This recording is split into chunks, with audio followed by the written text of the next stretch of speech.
Hello and welcome. हमारे पास अब ये दूसरा सेशन है हमारा लॉन्ग मार्च की लाइव कमेंट्री का, जिसमें हम आपको बता रहे हैं कि एग्जैक्ट सिचुएशन जो है ऑन ग्राउंड वो क्या है। सिचुएशन नाज़रीन अच्छी नहीं है और ये एक्सपेक्टेड था कि सूरत हाल जो है वो खराब होगी, खराब की जाएगी। ये एक यूं समझ लें कि this is all and this was all expected. तो अभी हेलो दोस्तों, अभी हम देखेंगे रेडियो हिमालय पे जो हमने प्रोग्राम रिकॉर्ड किया है कश्मीर न्यूज़ एक्सक्लूसिव। उसको हम देख रहे हैं, सारी सूरत-हाल को चेक कर रहे हैं, क्या हो रहा है, कैसे हो रहा है। लेकिन सूरत-हाल जो है it's not too good. As I said earlier, the situation is not good at all. Situation is not good at all और इस वक़्त काफ़ी गंभीर सूरत-हाल चल रही है और उसी को लेकर हम आपके पास आए हैं, उसी को लेकर हम आपके सामने हाज़िर हुए हैं, ताकि आपके साथ जो है उसको डिस्कस किया जा सके और उसको बयान किया जा सके। तो इसके लिए आपके सामने हाज़िर हुए हैं। तो यहाँ पे हम इसको अब एक्स पे भी डाल देते हैं, join me live now for uh, part 2 of long march को कमेंट्री। ये हमने डाल दिया है इस पर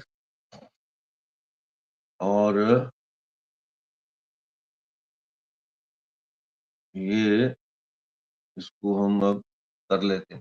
तो इस वक्त सूरत हाल बड़ी गंभीर है और जो सिंध में भी मुजाहरे हुए हैं बलोचों के हक में और उस पर लाठीचार्ज हुआ है और ये जो है अटैक, ये काफी लोगों को वहां अरेस्ट किया है सिंध में। वो भी आपको मैं सारी डिटेल अभी बताता हूँ।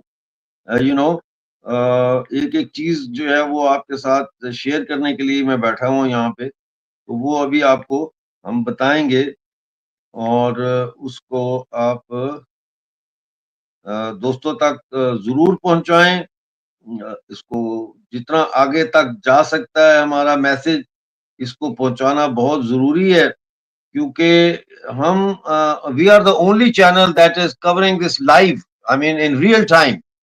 तो उसके लिए मेरी दरख्वास्त है, आप लोग प्लीज चैनल को ज्वाइन भी करें। सब्सक्राइब अगर नहीं किया तो सब्सक्राइब करें, फिर ज्वाइन भी करें। हमें मेंबर चाहिए और कम से कम भी जितने भी हो सकते हैं ज्वाइन कर सकते हैं, वो प्लीज हमें ज्वाइन करें। ज्यादा से ज्यादा तादाद में ज्वाइन करें, ताकि हमारा चैनल जो है वो हम इस काबिल हों कि हम 24/7 जो है 24 घंटे सातों दिन आप तक ये सिलसिला जारी रख सकें, रिपोर्टिंग कर सकें। आपको जो ऑन ग्राउंड जो सिचुएशन होती है उससे आपको इन्फॉर्म्ड रख सकें, क्योंकि आज की दुनिया जो है वो सारी की सारी दुनिया बेसिकली इंफॉर्मेशन की दुनिया है। ये दुनिया चलती ही इंफॉर्मेशन पे है और इंफॉर्मेशन की एक्सेस जिसके पास होगी वही सिकंदर होगा, वही जीतेगा। यानी कि आज अगर आपके पास इंफॉर्मेशन दूसरे से पहले आ जाती है तो आप ये समझें कि यू आर द विनर। तो इसलिए आप प्लीज कोशिश करें कि ज्यादा से ज्यादा लोग जो है वो हमें ज्वाइन करें इस वक्त यहाँ पे और शेयर करें इसको। मीनवाइल मैं आपको सुनाता हूँ सारी रिपोर्ट, लेकिन इसको जरा शेयर करें ताकि ज्यादा से ज्यादा लोग जमा हो जाएं और मुझे जो है वो बार बार जो है एक ही चीज को रिपीट ना करना पड़े। तो इसमें अभी हमें जो खबरें आ रही हैं वो अच्छी नहीं है, अच्छी खबरें नहीं आ रही हैं अनफॉर्चुनेटली। और पूरा जो है वो इन्होंने प्लान किया हुआ है सारा कुछ, और इनकी प्लानिंग है कि ये कुछ ना कुछ करें, कुछ ना कुछ करें, इनकी प्लानिंग है, ये उकसा रहे हैं, ये प्रोवोक कर रहे हैं वहाँ पे जो पुरअमन लोग बैठे हैं, उनको ये प्रोवोक करने की कोशिश कर रहे हैं कि किसी तरह से ये कुछ करें ताकि इनको बहाना मिले, पाकिस्तान की सिक्योरिटी फोर्सेस को क्रैक डाउन का बहाना मिले और ये एक ऐसा जिसे कहते हैं ना कि एक ऐसा कशमकश है कि उसमें ये बैठे हैं कि क्या किया जाए और कैसे किया जाए। तो ये एक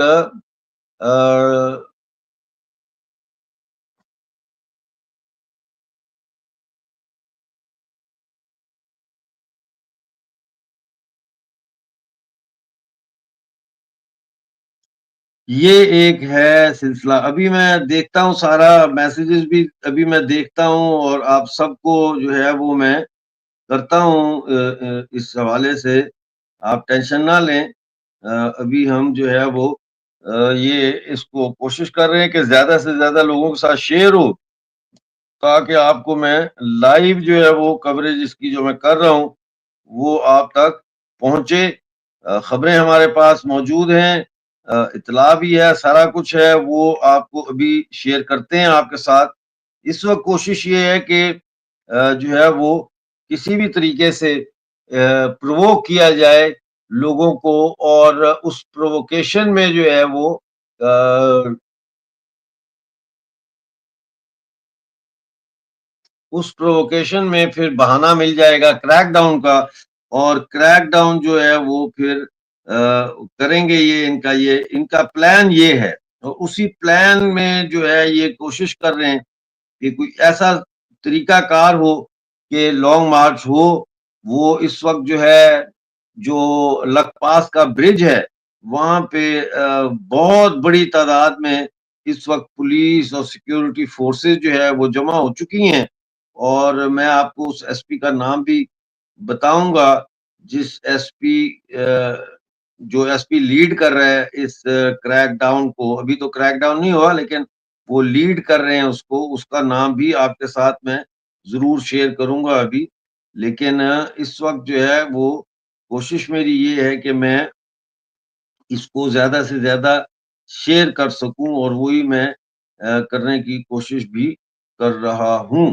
तो आप थोड़ा-सा 1 मिनट, 2 मिनट जो है वो मेरे साथ थोड़ा-सा बेयर विद मी और फिर हम जो है इसको बाकायदा जो है वो इसका सिलसिला शुरू करते हैं अभी और मैं आपको बताऊँगा एक-एक जो न्यूज़ है मेरे पास आ रही है, फ़िल्टर होके आ रही है सारी, लेकिन आ रही है बिटवीन द लाइन्स फिर हमारा काम होता है एज़ अ जर्नलिस्ट कि हम उसका मेक सेंस करें कि ये खबर का इन बिटवीन क्या मीनिंग है और ये सारा कुछ। तो वो आपके साथ अभी हम शेयर करने ही जा रहे हैं, मेरा ख़्याल है 1 डेढ़ मिनट में हम शुरू हो जाएँगे और हमने ये लिंक सबको भेज दिया इंक्लूडिंग मारंग बलोच, महबूब बलोच सबको हमने ये लिंक भेज दिया है कि अगर उनके पास मोबाइल फ़ोन होगा, तो they can even join us and they can you know uh, come and I mean at least if they can't join the broad they can watch us।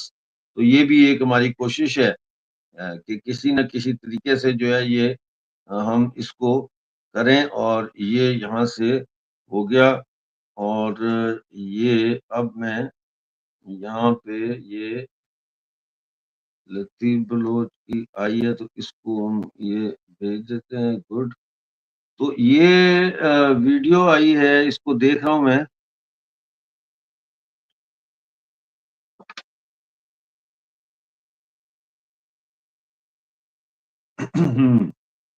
ये हज़ारों की तादाद में इस वीडियो में लोग नज़र आ रहे हैं, सब खड़े हैं और यूँ लगता है कि लॉन्ग मार्च शुरू हो गया है। यूँ लग रहा है कि लॉन्ग मार्च शुरू हो गया है। जी हाँ, लोग चलना शुरू हो गए हैं। कैंप से लोग आगे की तरफ जा रहे हैं, आगे की तरफ जा रहे हैं। लखपास मुकम्मल सील कर दिया है। I can see actually I can't show you unfortunately because of copyright and I don't know what issues. लेकिन यहाँ बहुत बड़े-बड़े जो है वो रख दिए गए हैं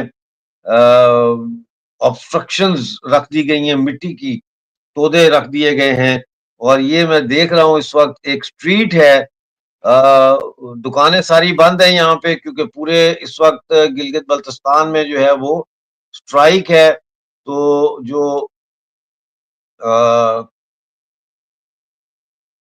और पुलिस आगे आ रही है। पुलिस इस वक़्त मैं देख सकता हूँ पुलिस को कि पुलिस आगे आ रही है और वो बीएनपी के लीडर सरदार अख्तर मेंगल को गिरफ्तार करने के लिए आगे आ रहे हैं।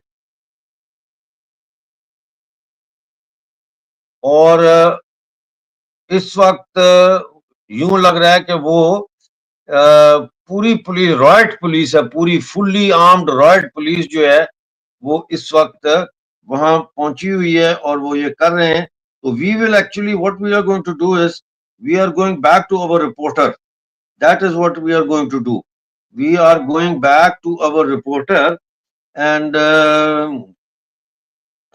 इसमें जो है ये अ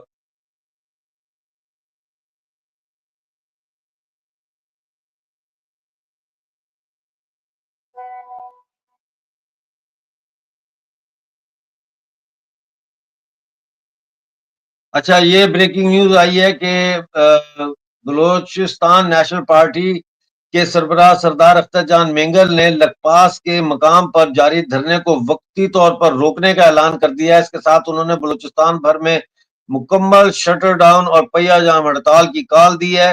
सरदार अख्तर मेंगल का कहना था कि मुतालबात पूरे न होने की सूरत में एहतजाज का दायरा पूरे बलूचिस्तान में फैला दिया जाएगा।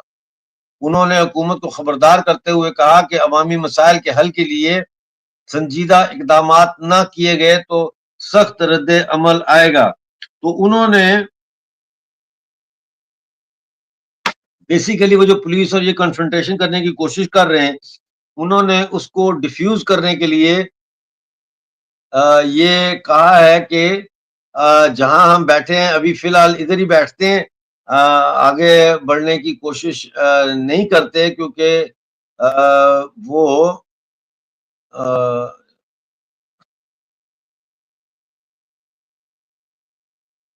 तो वो ये कह रहे हैं और वो वहाँ बैठ गए हैं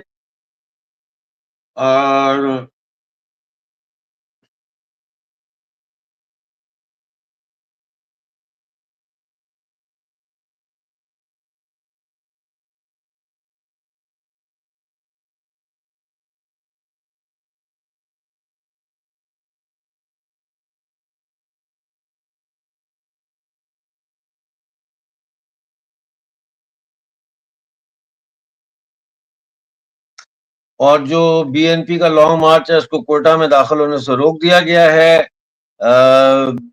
बलूचिस्तान पूरे में इस वक़्त शटर डाउन स्ट्राइक चल रही है और पार्टी कारकुनों को ये हिदायत दी गई है कि एहतजाजी धरने शुरू कर दें। पूरे बलूचिस्तान में धरने शुरू करने का कह दिया गया है। ये नई स्टेज में दाखिल हो रहा है सूरत-ए-हाल। और अख्तर मेंगल साहब ने कहा है कि पार्टी कारकुनान जहाँ-जहाँ फँसे हुए हैं, वहीं बैठकर धरना दें। आज से बलूचिस्तान भर में शटर डाउन और पहिया जाम यानी जनरल स्ट्राइक होगी। जनरल स्ट्राइक की कॉल दे दी है और बलूचिस्तान की जो गवर्नमेंट है, उन्होंने कहा है कि अगर अख्तर मेंगल ने कोयटा में दाखिल होने की कोशिश की, तो इन्हें गिरफ्तार किया जाएगा। और मुख्तलिफ जगहों पर उन्होंने खंदकें यानी ट्रेंचेस खोद दिए हैं, सड़कें तबाह कर दी हैं ताकि ये लोग गाड़ियाँ जो है वो आगे ना जा सकें। सरदार मेघल ने कहा है कि अगर कोई भी नुकसान पहुँचा किसी वर्कर को तो उसकी जो रिस्पॉन्सिबिलिटी है वो बलूचिस्तान की सरकार पर आएगी। Don't you think this is quite a tense situation in Balochistan right now? I think it's pretty, you know, it's quite what they call it. It's quite hmm, quite dangerous.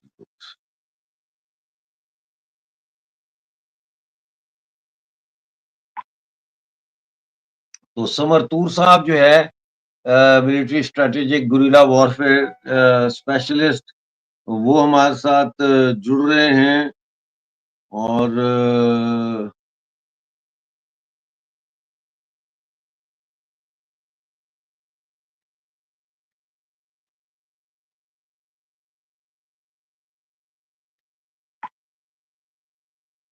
मेरी कोशिश है कि जो अभिषेक मिश्रा हैं, आप सब जानते हैं अभिषेक मिश्रा को, वो बहुत बड़े पॉलिटिकल एनालिस्ट भी हैं और दानश्वर हैं। मेरी कोशिश है कि उनको भी हम इस शो पे लेकर आए। मेरा ख्याल है वो जुड़ गए। हेलो जी, नमस्ते।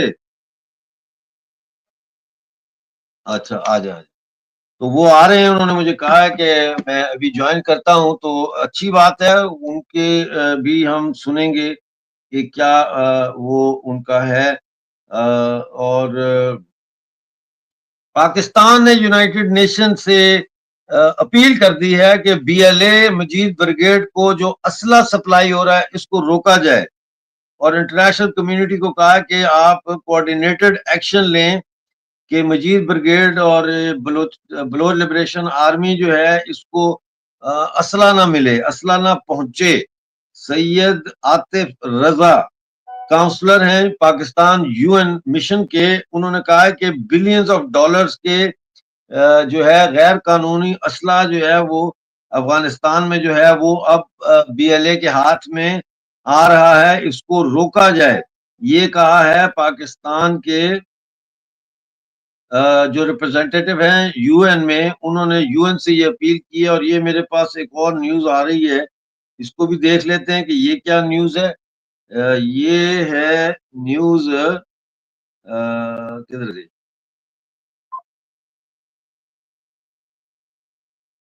अच्छा, हमारे साथ एक गेस्ट तो आ गए हैं, अभिषेक मिश्रा जी हमारे साथ जुड़ गए हैं, उनको जोड़ लेते हैं और उनको वेलकम कर लेते हैं। जी नमस्ते। राम राम सर। आज रामनवमी है, आपको बहुत बधाई हो। जी हैप्पी जी, रामनवमी। राम नवमी की आपको भी बहुत बधाई हो जी, बहुत बधाई हो। कैसे हैं आप, ठीक हैं? बस जी बस, सब राम जिसे कहते हैं ना, जिसे राम रची राखा, तो बस तो भगवान राम। ये इस वक्त लॉन्ग मार्च को हम लाइव कमेंट्री उसकी कर रहे हैं। सुबह भी हमने की थी 2 घंटे, और अब फिर हम आए हैं। जो सूरत हाल है वो ना आगे जा रही है ना पीछे जा रही है। लगपास टनल, एक ही टनल है, उसके ऊपर पुलिस का कब्जा है और वहां से गुजरने नहीं दिया गया इनको, और कहा गया है कि अगर अख्तर मेंगल साहब ने कोशिश की कोयटा जाने की तो उनको अरेस्ट कर लिया जाएगा। Excuse me. और अख्तर मेंगल साहब ने कहा है कि जहां जहां पे लोग हैं जो धरने के लिए आ रहे थे, वो जहां जहां हैं वहीं पे धरने देते, क्योंकि आने नहीं दिया जा रहा। और सिंध में जो है वो पन्नू आकल में लोगों ने मुजाहरा किया था बलोच सॉलिडारिटी के लिए, तो वहां पे काफी लोगों को अरेस्ट भी किया है, लाठीचार्ज भी किया है। तो ये बलूचिस्तान से बाहर भी जा रही है। कैसे देखते हैं आप इसको? मतलब है कि ओवरऑल इस वक्त आप क्या क्या एनालिसिस है, कहाँ पे खड़ा है इस वक्त बलूचिस्तान? देखिए, ये तो मास मूवमेंट में कन्वर्ट हो रहा है। ये सारा का सारा चीज जो पाकिस्तान की स्टैब्लिशमेंट थी, उनका तो एक ही नैरेटिव था कि ये कुछ हाँ चंद लोग हैं, एक दो लोग हैं, उनका ही ये काम है। बाकी मेजोरिटी का इसको सपोर्ट नहीं है, इसका कोई पब्लिक ग्राउंड नहीं है, इसकी कोई पब्लिक रूटिंग नहीं है। तो वो तो सारी बातें अब झूठी प्रूफ हो रही हैं, बिकॉज की जो जितना नंबर दिखा है इस लॉन्ग मार्च में, वो तो अनप्रेसिडेंटेड है। मतलब I could see the sea of people. तो अब मैं तो बड़ा हैरान हुआ असल में। आज हमारे एक, और मैं इस पे और भी बात करता सर, पर अनफॉर्चुनेटली हमारे एक मित्र हैं, उनके साथ बड़ा ही वो जो था दुख भरा न्यूज आ गया। तो वो ये खैर, anyways, Pakistan is on the verge of collapsing. ये देखिए सर, पाकिस्तान के पास वो ग्लू नहीं है जिससे ये लोगों को जोड़ सके, और जो ग्लू था उसको उन्होंने छोड़ दिया, वो था वैदिक फिलॉसफी ने ही से ही इतने लोग एक साथ रह सकते हैं। भारतीय सब कॉन्टिनेंट में अलग अलग जगह की अलग फिलॉसफीज है, मगर यदि आपको भारतीय सब कॉन्टिनेंट में रहना है मायराइड काइंड ऑफ पीपल के साथ, तो एक ही फिलॉसफी है जो आपको होल्ड कर सकती है, उसका नाम है वेद। अदरवाइज बहुत मुश्किल है। आप जब तक वैदिक माइंडसेट नहीं बनाएंगे, बहुत मुश्किल है कि इतनी प्लेथोरा ऑफ पीपल को आप साथ में लेके चले, बिकॉज एक ओपन माइंडसेट होना चाहिए, एक एक्सेप्टेंस होना चाहिए सबका। वो नहीं है पाकिस्तान में। पाकिस्तान एक ही तरीके की लाइफस्टाइल को जीना चाहता है, एक ही तरीके की आइडियोलॉजी को वो सही समझते हैं। So this has resulted in a very unfortunate in an unfortunate scenario for humanity. जी। तो ये जो धरना है एक किस्म का स्टेलमेट ही हो गया ना, ये बैठे हुए हैं, आगे नहीं जाने दे रहे और ये धरना छोड़ भी नहीं रहे। तो नहीं तो ये आपका तो क्या ख्याल है इनको कि ये कोई इनको वही कोलिजन वही का खतरा है? ये वही करना चाहिए जो इन्होंने इंडिया में शाहीन बाग करवाया था। सीएए के दौरान जो है शाहीन बाग को 1.5 महीना तक इन लोगों ने पूरे शहर को जाम कर दिया था। तो वहां के लोग बैठ जाएं और जो खाना पीना है, या जैसे आपने फार्म बिल देखा था, फार्म एक्ट के अगेंस्ट में जो किसानों का आंदोलन हुआ था, वो करीबन 1 साल चला था। उसमें वहां के लोगों ने उसको सपोर्ट किया, खाना पीना दिया और वो सब चीजें हुआ। तो आप भी इस तरीके का कुछ कर सकते हैं जिससे कि ये लोग जो है वो अपनी सिविल डिमांड है सिविल तरीके से रख रहे हैं, क्योंकि इतने लोग हैं, कोई हिंसा नहीं हो रही है, तो इसका मतलब है they are very civilised people. तो वो मुझे लगता है कि पाकिस्तान के लोगों को समझ में आ जाएगा, कि पाकिस्तान की फोर्सेस को समझ में आ जाएगा कि अब हर चीज का सोल्यूशन ना गोली मार देना, उठवा लेना, गायब करवा देना, ये सब नहीं होता है। सो आई थिंक कि पीपल जो अब बलूचिस्तान है उनको अपनी डिमांड के लिए वहां बैठना चाहिए, और जब तक न उठे जब तक उनकी सारी डिमांडें पूरी ना हो जाए। तो बलूचिस्तान की ये जो इस वक्त की तहरीक है, इसका तो पूरा वो मुतालबा यही है कि डॉक्टर महारंग बलोच को रिलीज किया जाए और आज़ादी वगैरह का इनका कोई नारा नहीं है। तो आप समझते हैं कि इस मोबिलाइजेशन का एक साइड इफेक्ट ये होगा कि अगर क्रैकडाउन होता है कि बहुत सारे नौजवान जो है वो खुद ही ये नतीजा निकाल लेंगे कि भाई हमें अब जो है वो आज़ादी की तरफ जाना है? हम्म। नहीं ये तो आजाद देखिए, आजादी आप किसको कहते हैं सर? ऐसा है, पाकिस्तान का आइडिया फेल हो रहा है। पाकिस्तान अपने आप चीजों को आजाद करेगा। पाकिस्तान ने डर के बल पे वो शासन करना चाह रहे हैं लोगों के ऊपर। डर के दम पे आप शासन नहीं कर सकते, तो लोग आजादी नहीं मांग रहे हैं। लेकिन अगर पाकिस्तान का आइडिया उनको विदोल्ड नहीं कर पा रहा है, अगर आइडिया ऑफ पाकिस्तान उनको एक साथ नहीं रख के चला है, तो आजादी अपने आप मिलेगी। समझ रहे हैं ना आपकी? या तो आप पाकिस्तान के कॉन्स्टिट्यूशन को रिविजिट करें, लोगों को फ्रीडम दें सोचने समझने की, उनके ऊपर उस तरीके का सोसाइटी ना आप इन्फोर्स करें जिस सोसाइटी के वो यूज टू नहीं है। तो आजादी क्या होती है? व्हाट इज आजादी? आजादी अगर वो पाकिस्तान के आइडिया को एक्सेप्ट नहीं कर रहे, वो आजादी हो गया। तो अब ये कि क्या आजादी का मतलब एक सॉवरेन इंडिपेंडेंट कंट्री बन जाना डिफरेंट फ्रॉम पाकिस्तान? ये तो वहां के लोगों का कई चीजें शुरू में डिमांड नहीं की जाती है, वो स्लोली स्लोली उस डिमांड में कन्वर्ट हो जाती है। जैसे भारत जब अपना इंडिपेंडेंस स्ट्रगल अंग्रेजों के अगेंस्ट में शुरू किया, तो पहले उसने मांगा था, भारत ने मांगा था स्वराज्य, स्वराज से होम रूल जिसको कहते थे, होम रूल से होते होते वो पूर्ण स्वराज में बदल गया, सॉवरेनिटी की डिमांड करने लगे। तो ये भी इसी डायरेक्शन में जाएगा। इसी डायरेक्शन में जाएगा।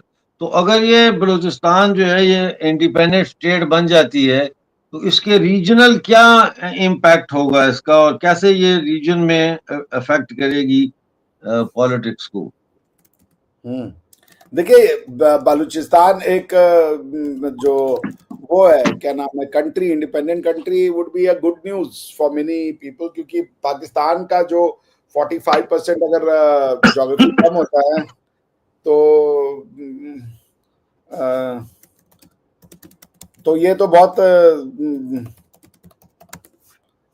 मतलब ये बहुत ही अच्छा होगा, क्योंकि पाकिस्तान की जो स्टेट के पास इतने इतने ज्यादा रिसोर्सेज हैं टू किल पीपल, अपनी आर्मी को मेंटेन करने के लिए, या वो और तरीके से गन और इन चीजों को मतलब आर्म्स एंड एम्यूनिशन को लाने के लिए बहुत बड़ा रिसोर्स कम होगा, मोरल डाउन हो जाएगा, लोगों को आजादी मिलेगी, और भी लोग इससे इनकरेज होंगे। हालांकि कोई नहीं चाहता कि पाकिस्तान टूटे, टू बी ऑनेस्ट। बलूचिस्तान का किस्सा मैं छोड़ देता हूँ बलूचिस्तान के लोगों पे, क्योंकि पाकिस्तान टूटेगा तो वो बड़ी एक खराब सिचुएशन हो जाएगी, क्योंकि ये जो लोग हैं इनकी मानसिकता बहुत अजीब से हो रखी है, जो कि फिलहाल इस जो इंडियन सब कॉन्टिनेंट में वो फिट नहीं बनता। तो नो वन वांट्स कि पाकिस्तान शुड गेट डिसमेंबर।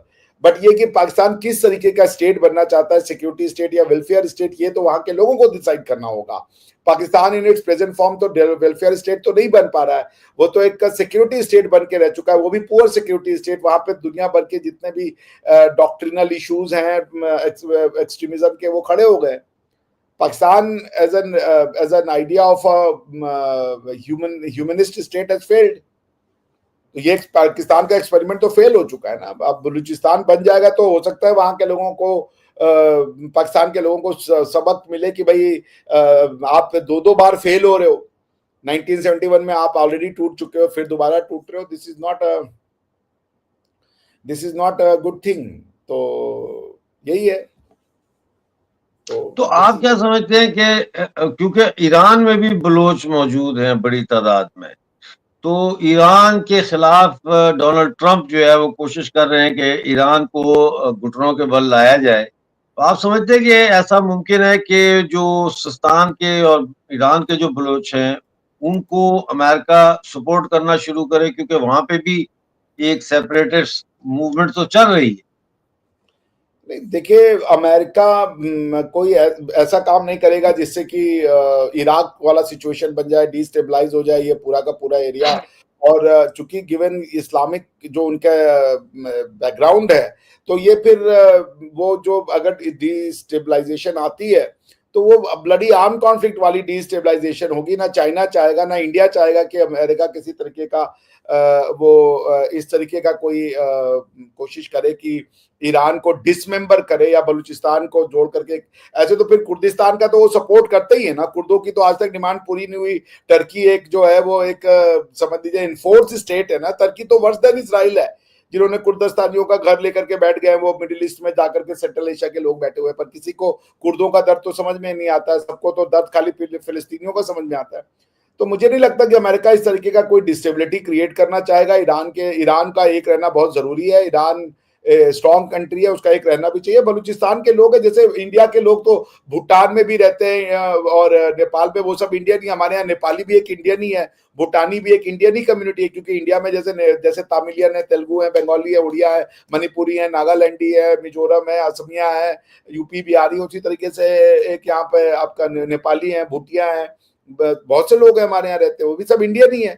तो ऐसा कोई जरूरी नहीं है कि अगर आपकी कोई डाइवर्स जो आपका नेशन है वो अगर किसी दूसरे कंट्री में फैला हुआ है तो वहां पे आपको परेशानी होगी, बल्कि एक अच्छा रिलेशनशिप हो सकता है कि एक दूसरे के, जैसे इंडिया आपको पता है कि किसी को फ्री वीजा नहीं देता। इंडिया एक 3 कंट्री को सिर्फ फ्री वीजा, मतलब कि वो उस कंट्री के लोग हमारे यहाँ बिना वीजा के आ सकते हैं। ऐसी सिर्फ 3 कंट्री हैं। इसी वजह से इंडिया का जो पासपोर्ट है वो भी बहुत कम फ्री वीजा मिलता है उसको, यानी कि वीजा फ्री एंट्री आप कर सके। वो उसका रीजन है इंडिया की ये प्रिंसिपल, वो किसी को देते ही नहीं है। हम लोग सिर्फ 3 कंट्री जो है, आपको पता है कौन है सर? नेपाल है, भूटान है, और अगर मैं गलत नहीं हूं तो मालदीव है। और मालदीव को भी मुश्किल से वो देते हैं कि आप आके बस 10-15 दिन चले जाएं। हालांकि नेपाल और भूटान के लोग यहाँ पे एज गुड एज कि वो नेशन की तरह वो जॉब ले ले, सब कुछ कर ले, कोई दिक्कत नहीं है। वो यहाँ के जो मतलब यूपीएससी का भी अगर अच्छा, ये एक सवाल है आपके लिए ये। अभिषेक सर प्रणाम। Why Balochistan take freedom from Pakistan sir? cause why Balochistan take freedom from Pakistan? Cause are more political or social or ethic? मैं देखिए, जो मेरी अंडरस्टैंडिंग है, Pakistan as an idea that Islam is good enough to hold Mairite kind of societies is not a valid idea. नहीं कर पाया। आपके पास सारे के सारे एग्जाम्पल हिस्ट्री के मौजूद है। यहाँ पे आके क्या मुगलों ने नहीं लड़ाई लड़ी लोधियों से, या मुगलों ने लड़ाई नहीं लड़ी अपने आपस में अफगानियों से? सबसे लड़ाइयां लड़े हैं। इस्लाम। अच्छा, ब्रेकिंग न्यूज आ रही है, sorry to interrupt, breaking news आ रही है कि शेलिंग शुरू कर दी गई है लॉन्ग मार्च के ऊपर, और वहां पे शेलिंग शुरू हो गई है और डिस्पर्स करने के लिए। ये लेटेस्ट आ रही है वहां से न्यूज कि लोगों को डिस्पर्स करने के लिए जो है वो कोयटा में सोना खान चौक कोयटा में फोर्सेस ने बलोच लॉन्ग मार्च के वेलकम के लिए आने वाले कारकुनों पर शेलिंग का आगाज कर दिया है। लखपास जहां पे धरना दिया हुआ है का इलाका मुकम्मल फोर्सेस के घेरे में है, जबकि कोयटा समेत मुतअद्दिद इलाकों में इंटरनेट सर्विस बंद है। जी प्लीज कैरी ऑन जी, आप जो बात कर जी रहे जी जी। थे कि मजहब नहीं जोड़ पा रहा। हाँ जी, हाँ जी। सो मेजर साहब को मैं नमस्कार, अभी अभी जुड़े हाँ हैं। जी, जय हिंद, वेलकम टू जय द हिंद शो अभिषेक जी, कैसे हैं अपना आप? तूर साहब, thank you for joining sir. Sir जय हिंद सर, कैसे हैं आप? बिल्कुल बस ठीक है, बिजी हैं आपके सामने। तो मैं बस मैंने अपनी आपको बात कल क्या बोला था, ये रात के अंधेरे में एडवांटेज लेके ऐसी हरकतें करेंगे, और अब देखें कि जो मैं आपको बता रहा था वो अब रात के समय तब्दील होगा, ताकि कैमरा भी ना हो और इंटरनेट देखिएगा कि इंटरनेट भी बंद कर देंगे कुछ देर में। तो जितने फीडबैक हाँ, ले सकते हैं आप जल्दी से जल्दी लेते रहें। ये लिखा है धरने को हर तरफ से घेरे में ले लिया है। अच्छा जारी रखें अपना अभिषेक भाई, आप बात जो कर रहे थे उसको कंप्लीट कर लें प्लीज। हाँ नहीं, मैं वही कह रहा था कि Pakistan as an idea is about to fail, it has failed. कितने लोगों की जान जाएगी यही है, और उसके बाद जब ये पाकिस्तान को बनाने के रखने के लिए क्या नया प्रिंसिपल आएगा, ये तो दुनिया को बैठना पड़ेगा। ये करंट पाकिस्तान तो ये दुनिया भर के लिए खतरा है भाई। आज पाकिस्तान दुनिया को आतंकवादी अगर कहीं से लेना है, जाना है, किसी का मरवाना है, किसी को बम ब्लास्ट करना है, पाकिस्तानी देते हैं वो पूरा का पूरा। उन्होंने कम्युनिटी अपनी वैसी बनाई हुई है। तो ये इंटरनेशनल कम्युनिटी को बैठना पड़ेगा कि what is the future of Pakistan. ये अगर इस वो पैकेज, अब समय आ गया है कि इकोनॉमिक कंडीशन के अलावा पॉलिटिकल कंडीशन भी लगाई जाए कि Pakistan needs to revisit its idea. Otherwise तो ये सिर्फ और सिर्फ डेथ एंड डिस्ट्रक्शन ही लेके आएगा। जैसा अभी मेजर साहब भी बता रहे कि ये तो हर चीज का सोल्यूशन इनके पास फोर्स है, क्योंकि ये दुनिया को सिर्फ इस्लाम की दृष्टि से देखते हैं, और Islam is an out force का कॉन्सेप्ट है ना, लड़ाई झगड़ा ऐसे करके। सो आप इस पे क्या ही कर सकते हैं। This is what I saying कि देखिए Pakistan ideology, Abhishek ji is not मैं एन तो आइडिया इतना ही दैट कैन कहूंगा कि सर्वाइव मोर देन 30-40 years। मैं तो पाकिस्तान इस्टेब्लिशमेंट की आइडियोलॉजी को टारगेट करूंगा। जहां तक देखें इस्लाम की बात है, मुझे नहीं लगता कि कोई भी मजहब इनकरेज करता होगा कि निहत्थे और निर्दोष लोगों को मारो। तो मैं तो इतना ही बोलना चाहूंगा कि इस्टेब्लिशमेंट इज करप्ट। इस्टेब्लिशमेंट, देखिए जो हमारे बलूच भाई बहन हैं वो भी मुसलमान हैं, तो आप सोचें कि इस्टेब्लिशमेंट को कुछ लेना देना ही नहीं है कि ये किस मजहब से हैं, खुद के हैं, किसके हैं। ये तो इनके साथ वो स्टेप मदरली ट्रीटमेंट है कि ये बाहर के हैं, सौतेले हैं। और जिस तरीके से गायब किए जा रहे नौजवान बच्चे, और खासकर जो पढ़े लिखे जो बलूच है, उनको तो स्पेसिफिक टारगेट किया जाता है कि इन्हें लीगल केसेस में फंसाएं, इनको ना नौकरी दिलवाएं, और इनको बस इनका करियर ना बनने दें। तो जब आप एक कम्युनिटी को देखें, मैं ये तुलना करूंगा जैसे एलटीटी थी।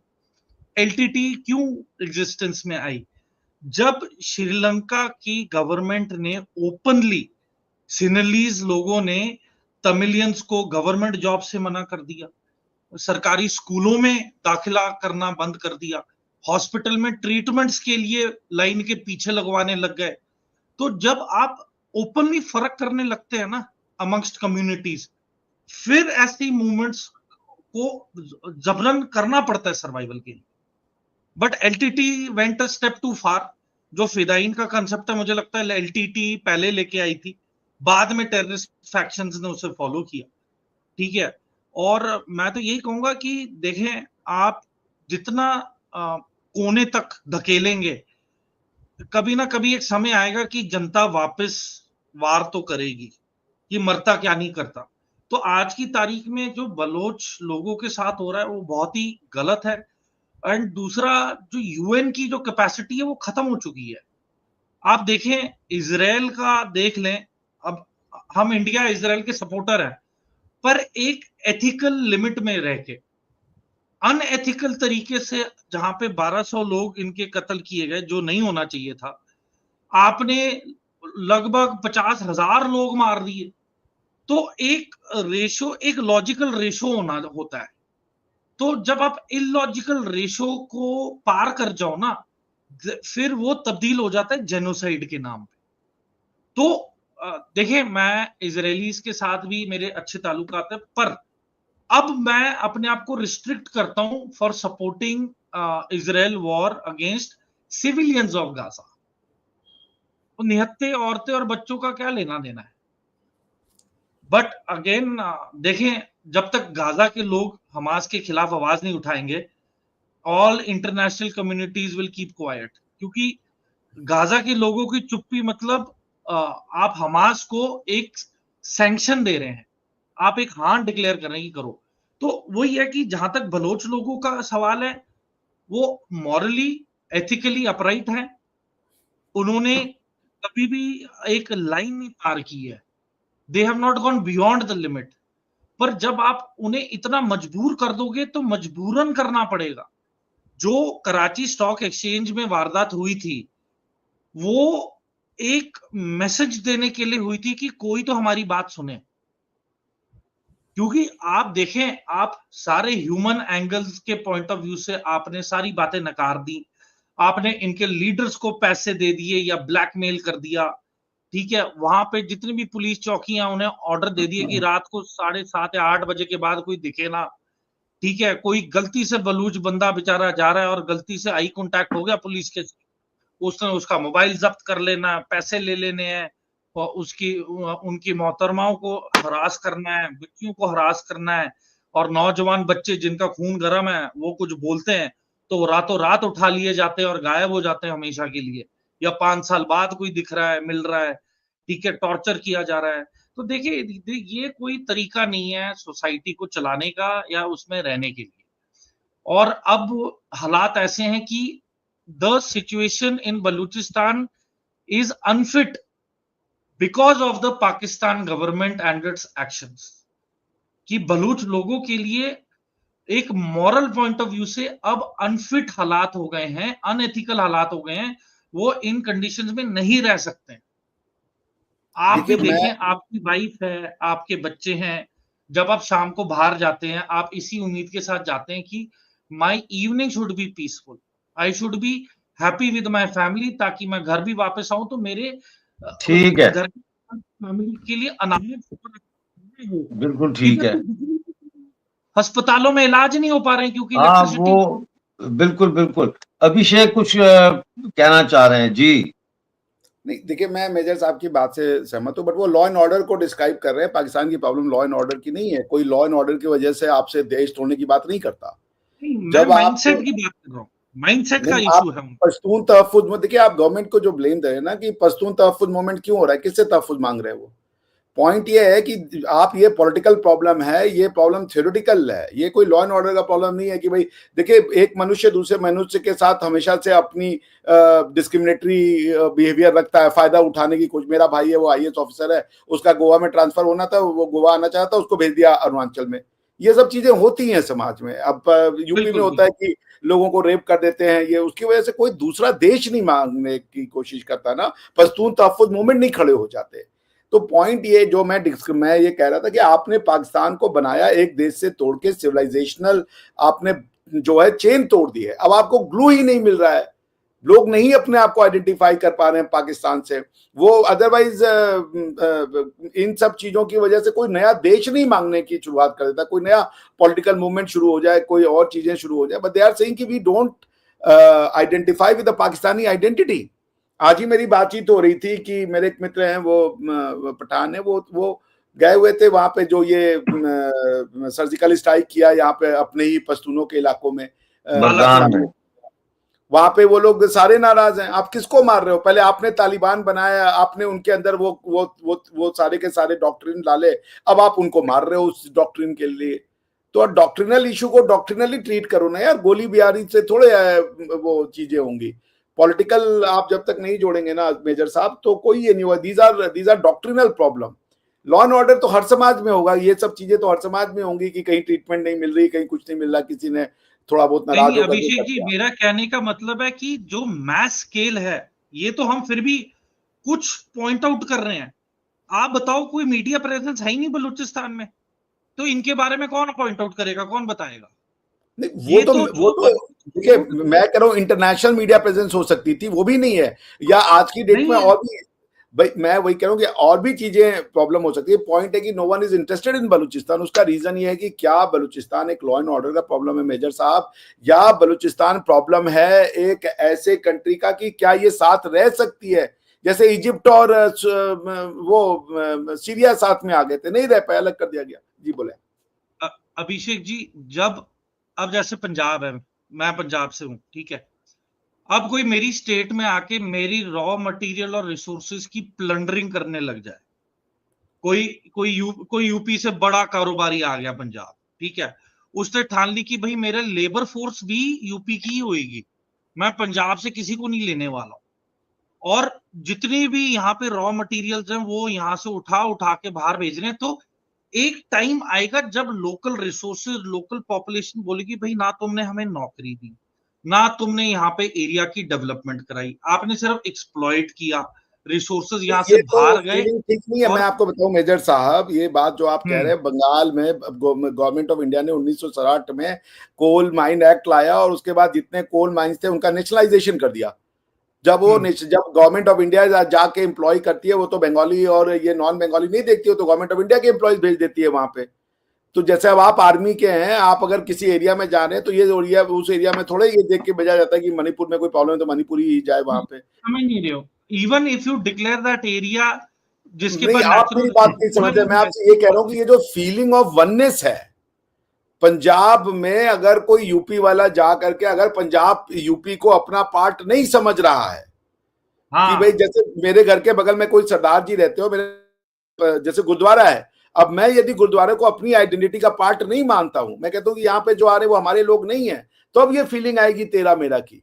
मगर इंडिया तो एक है ना। मैं गोवा में बैठा हुआ हूँ, यहाँ पे कोई भी आके यूपी बिहारी जितना भी वो करे, बलूचिस्तान में यही हो रहा है, बलूचिस्तान में मैं फर्क यही किया कह जा रहा रहा हूँ कि बलूचिस्तान पाकिस्तान की आइडेंटिटी से नहीं जुड़ पा रहा है। Yes, here is the common thing where I am trying to say कि इनकी मेंटल फ्रीक्वेंसी, सोच, तौर तरीके कुछ भी मैच नहीं हो रहा है। वो इसलिए कि पाकिस्तान कोई आइडिया नहीं है ना मेजर साहब, पाकिस्तान कोई आइडिया ही नहीं है। पाकिस्तान जोर जबरदस्ती का नाम है कि हम रिलीजन में एक हैं तो हम सब एक साथ हो सकते हैं, ऐसे नहीं चलती ना। जैसे आपने कहा कि पंजाब में कोई अगर यूपी वाला लेके आए, पंजाब की आइडेंटिटी तो मुश्किल से 40 साल पुरानी है, उसके पहले तो पंजाब, हिमाचल, कश्मीर सब एक हुआ करता था। ये तो आइडेंटिटीज इंडिया में बनती रहती है और बिगड़ती रहती है, ठीक है ना। मेरे कहने का ये मतलब भारत एक है, ये फीलिंग। अब जैसे डॉक्टर साहब हैं, ये तो बैठे हुए हैं यूके में, पर ये अपने आप को इंडियन समझते हैं। तो वो जो एक यूनिटी आती है ना, कि एक इंडियन कहीं भी जाके सक्सेसफुल हो रहा है, वो बिजनेस कर रहा है, इंडिया में नहीं देखते लोग कि तुम किस इलाके से आए हो। जैसे यूपी बिहार के बहुत सारे ऐसे एरियाज हैं जहाँ पे कि गुजराती या मारवाड़ी या वो, जैसे गोवा का, जी गोवा का सारा बिजनेस मारवाड़ी चलाते हैं, दुकान से लेकर, क्योंकि गोवा के लोगों वो उनका जो माइंडसेट है वो दूसरे तरीके का। बट नो वन सेज कि मारवाड़ी हमें आके लूटा। जैसे बंगाल में एक फीलिंग पाई जाती है बंगालियों और मारवाड़ियों को लेके, उनका सारा का सारा बिजनेस मारवाड़ी चलाते हैं। But the point is that कि वो ये नहीं कहते कि हम दो अलग देश बन जाएंगे, वो नहीं होता। आपकी कम्युनिटियों के बीच में तमिल, नॉन तमिल के बीच में चलता है, बट वो ये फीलिंग नहीं होती कि we are two different identities, क्योंकि आइडिया ऑफ इंडिया बहुत हेवी आइडिया है, ये लोगों को जोड़ के रखता है। अब जब आप इंडिया को रिलीजन के नाम पे जब आप तोड़ते तभी टूटता। पंजाब में भी क्या हुआ, सिख आइडेंटिटी को उन्होंने वो बढ़ावा दिया था।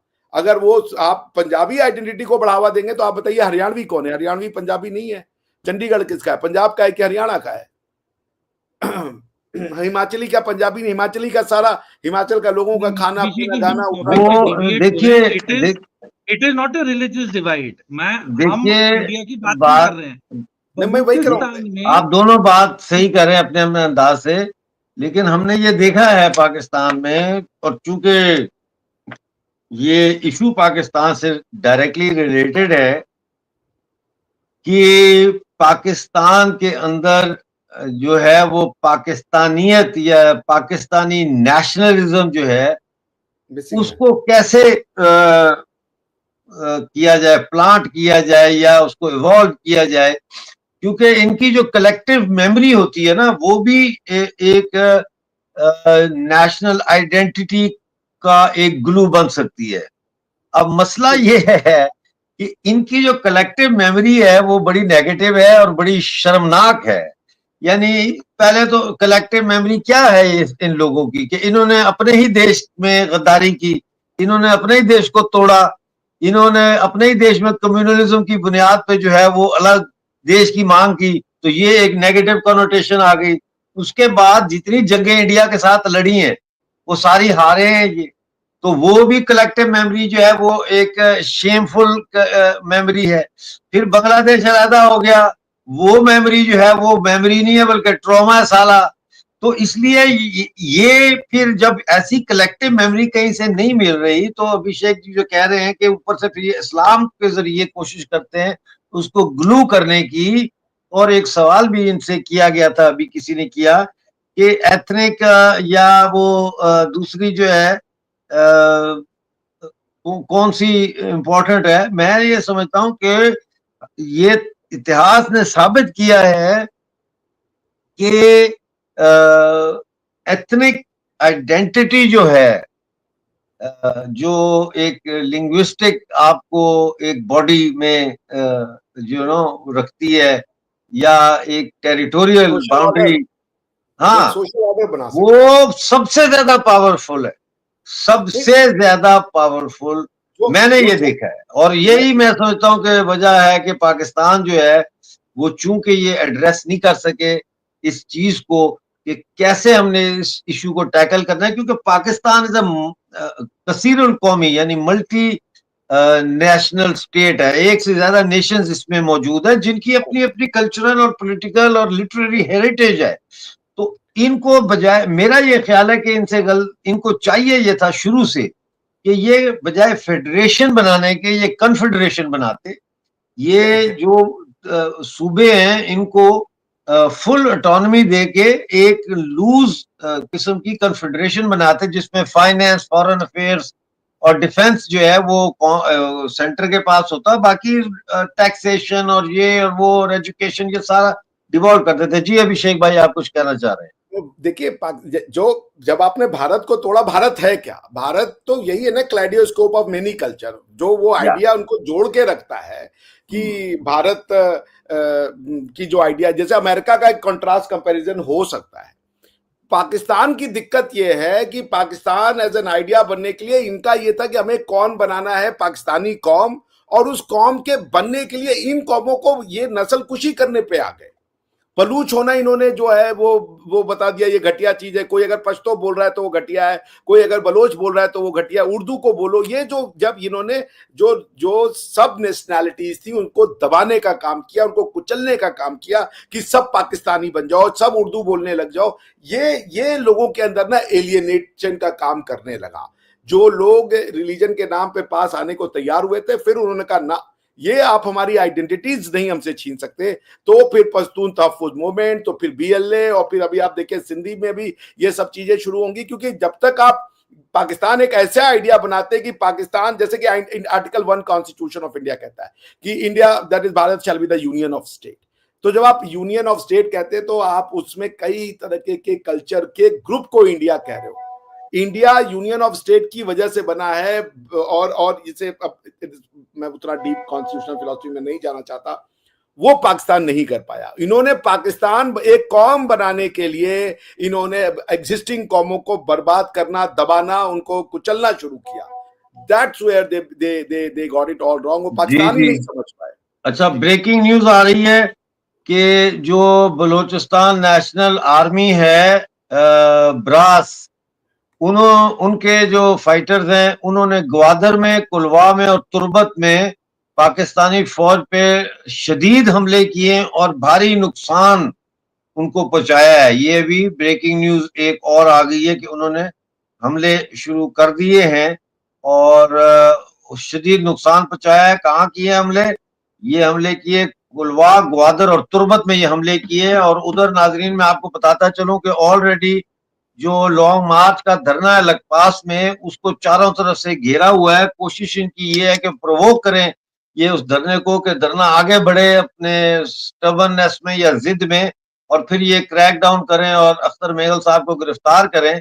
और उधर कोयटा के अंदर और खजदार, कोयटा और पंजगोर, नोशकी, इन जगहों पे और मस्तूंग में internet service, data service, mobile service बिल्कुल बंद है।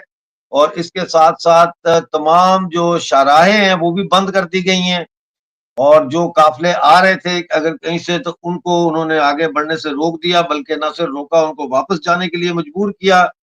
और इस वक्त हजारों की तादाद में लोग लखपास धरने में बैठे हुए हैं। क्वेटा में लाठीचार्ज हुआ है, शेलिंग हुई है और वहां गिरफ्तारियां हुई हैं उन लोगों की जो पास के जो धरने के लॉन्ग मार्च था उसकी वेलकम कमेटी के लिए वो लोग इकट्ठे हुए थे। इसी तरह पन्नू आकल सिंध में से खबर आई है कि वहां पे भी बलोच जो लोग हैं उन्होंने मुजाहरा किया, सड़क पे आके रोड ब्लॉक की, वहां टीयर गैस लाठीचार्ज हुआ और काफी लोगों को वहां पे भी गिरफ्तार कर लिया गया। जैसे जैसे खबरें आ रही हैं आपको हम बता रहे हैं। जी अपना मेयर साहब आप कुछ कहना चाह रहे थे? मैं यही बताना चाह रहा था कि जो कल मैंने जो बातें बोली वो ही अनफोल्ड हो रही हैं, आप देखें। हाँ। और अब आने वाले 2 घंटे में खुदा ना खास्ता क्या पता हॉस्पिटल की तरफ भी गाड़ियां रवाना होने लग जाएं, क्योंकि देखें एक हद तक ही पाकिस्तान की जो फोर्सें हैं अपने आप को काबू में रखेंगी। उसके बाद जैसे मैंने आपको बताया इंटरनेट बंद हो गया है, तो अब ज्यादा से ज्यादा ये वर्बल अपडेट आ रहे हैं। फोन ज्यादा से ज्यादा फोन कर सकते हैं या फिर जिसके पास वाईफाई है वो कुछ अपडेट दे सकता है। बलूचिस्तान के बाहरी इलाके में जो इनकी जो दोस्त हैं या फैमिली या फ्रेंड्स हैं उन्हीं के जरिए ये खबरें पहुंच रही हैं। तो देखें ये जो आपको अपडेट आया है ये it could be few hours old, कुछ घंटे पुराना हो सकता है, ठीक है, ना कि अभी तुरंत एज वी स्पीक। तो देखिए अभी हालात कुछ भी हो सकते हैं, it is a worrisome situation, but मैं उम्मीद यही करूंगा कि जो लीडरशिप है Balochistan leadership should resign from the Islamabad parliament and एकजुट होने का अब यही समय है, क्योंकि इसके बाद बहुत देरी हो जाएगी। अगर इसके बाद भी अगर इंटरनल डिफरेंसेस लगेंगे तो दिक्कत होगी।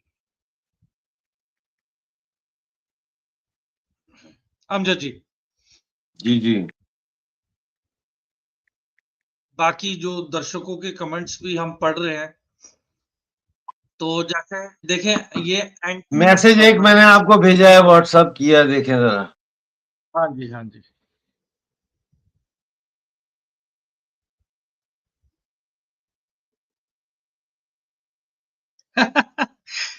सो देखें ये जो लोग हैं ये लेफ्टिस्ट हैं, ज्यादातर कांग्रेस पार्टी के ही प्लांट किए हुए लोग हैं ऐसे। तो जितना अवॉइड किया जाए इन जैसे लोगों को उतना बेहतर है। एंड खासकर जब मैं पैनल पे आ जाता हूं तो इन्हें पता होता है कि ये फिर निगरानी में आ जाते हैं।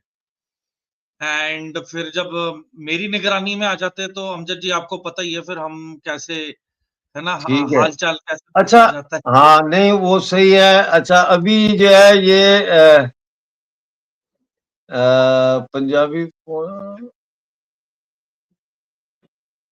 अच्छा ये किसी ने बड़ा इंटरेस्टिंग कमेंट किया, उन्होंने कहा है कि पंजाबी फौज बोलती है तेरा मेरा रिश्ता क्या ला इलाहा इल्लल्लाह, this is what unites Pakistan, why Pashtun Bengalis Baloch not understand this, ha ha हा। वो अभी समझाया जाएगा, वापस तरीके से समझाया जाएगा। समझाने के लिए अच्छा सिलेबस ये की किसी तैयारी ने करनी लिखा पड़ती है मुझे। है, डॉक्टर साहब आपका मॉर्निंग वाला एनालिसिस सही साबित हो रहा है। जी बिल्कुल, देखे ना हमारे एडवाइजर देखे ना कैसे कैसे हैं, ये मेजर समरतू साहब, ये हमारी एडवाइजरी बोर्ड बहुत स्ट्रांग है ना, ये बात है। अच्छा ये कौन है?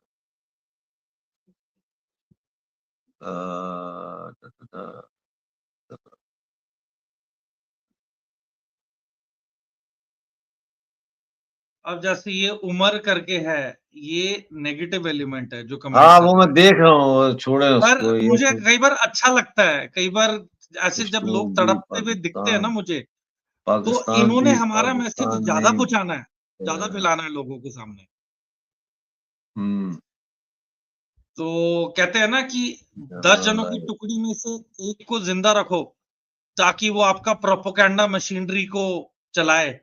तो यही उमर बिल्कुल। फारूक प्रोपोगंडा मशीनरी हमारी को फैलाएगा, क्योंकि हमें पता है कि यहाँ पे तो किसी ने उमर फारूक को कोई भाव नहीं देना, ये बिलबिलाता हाँ रहेगा यहाँ पे कमेंट्स में। बिल्कुल पर बिल्कुल बिल्कुल। मुझे एक चीज अच्छी लगी कि अब जैसे ये हमारी चुगलियां बिल्कुल करेगा, तो अच्छा, हमें ब्रास के संचार जो है वो किसी बाजार के अंदर पाकिस्तानी फोर्सेस के कैंप पर हमला करने के लिए बढ़ रहे हैं आगे, उसकी तस्वीरें आई हैं।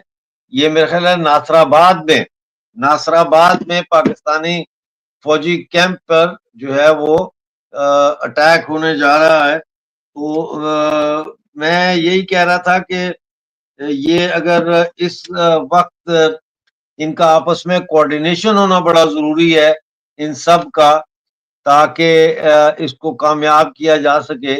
लेकिन अच्छा मेरे साहब, क्या ये हो सकता है कि ईरान को तोड़ने के चक्कर में अमेरिका ईरानी बलोचों को सपोर्ट करना शुरू कर दे, उधर से उनको सपोर्ट करना शुरू कर दे?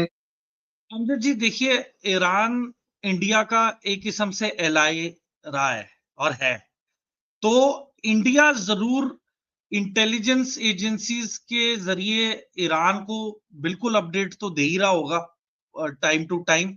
दूसरा, इंडिया ने यूएस पे भी प्रेशर बनाना है कि यदि आपने ईरान के साथ कुछ गलत कर दिया तो आप इंडिया से तो ओवरऑल सपोर्ट ना मतलब नहीं मिलेगा फिर, क्योंकि देखें हर एक चीज की एक हदबंदी होती है, लिमिट होता है।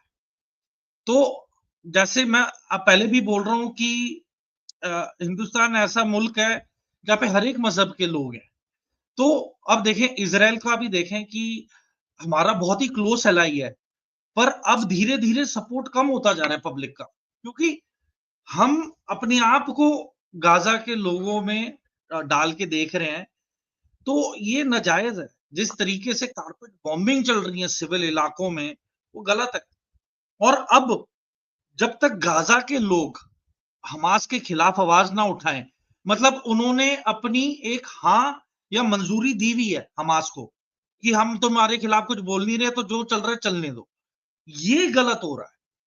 ये गाजा के लोगों को, फिलिस्तीन की आवाम को समझना पड़ेगा और एकजुट होकर हमास के खिलाफ आवाज उठानी पड़ेगी, तभी फिलिस्तीन की डेवलपमेंट अमेरिका जैसी हो सकती है आने वाले 15-20 सालों में, वरना मुश्किल लग रहा है। क्योंकि देखिए हमास का consensus lies with the people of Palestine. ये आपने ऐसी बात की है ना, कि क्या बात की है आपने कि हमास और पैलेस्टीनियन पॉपुलेशन को अलग करना है।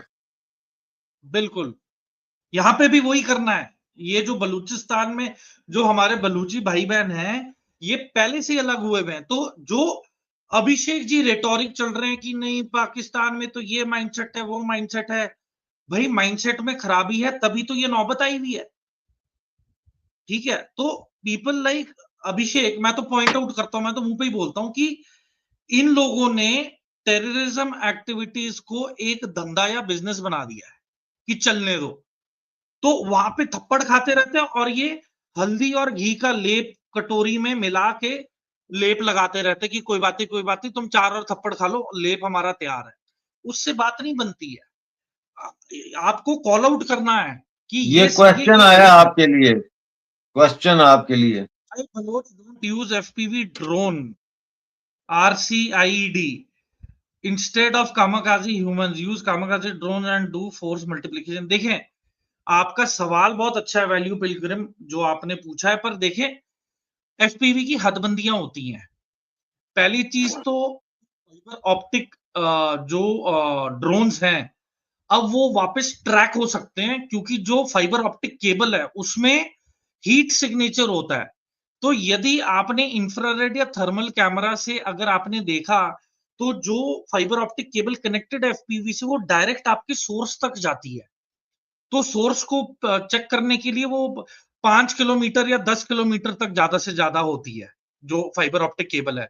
तो देखिए बाई एयर अगर आप ढूंढना चाहेंगे तो आप महज 5 या 10 मिनट के अंदर पता लगा सकते हैं, अगर आपके पास इक्विपमेंट सही है, ऑब्जर्वेशन इक्विपमेंट की रिमोट कंट्रोल कहां से है जो कि फाइबर ऑप्टिक केबल से कनेक्टेड है। तो देखें ये जो टेरेन है ये डिफरेंट लेवल, ये है सेमी टेरेन है, सेमी माउंटेनियस। प्लेन इलाके भी है, माउंटेनियस इलाके भी है। जहां तक यूक्रेन का सवाल है, पूरा फ्लैट ग्राउंड है, वो पूरा प्लेन ग्राउंड है, बीच में कोई पहाड़ नहीं, कुछ नहीं, बीच बीच में ट्री लाइंस हैं, तो ट्री लाइंस में ट्रेंच वॉरफेयर के तौर पे लड़ाई लड़ी जा रही है, वहां पे हो सकता है, बट यहाँ पे टेरेन डज नॉट अलाउ।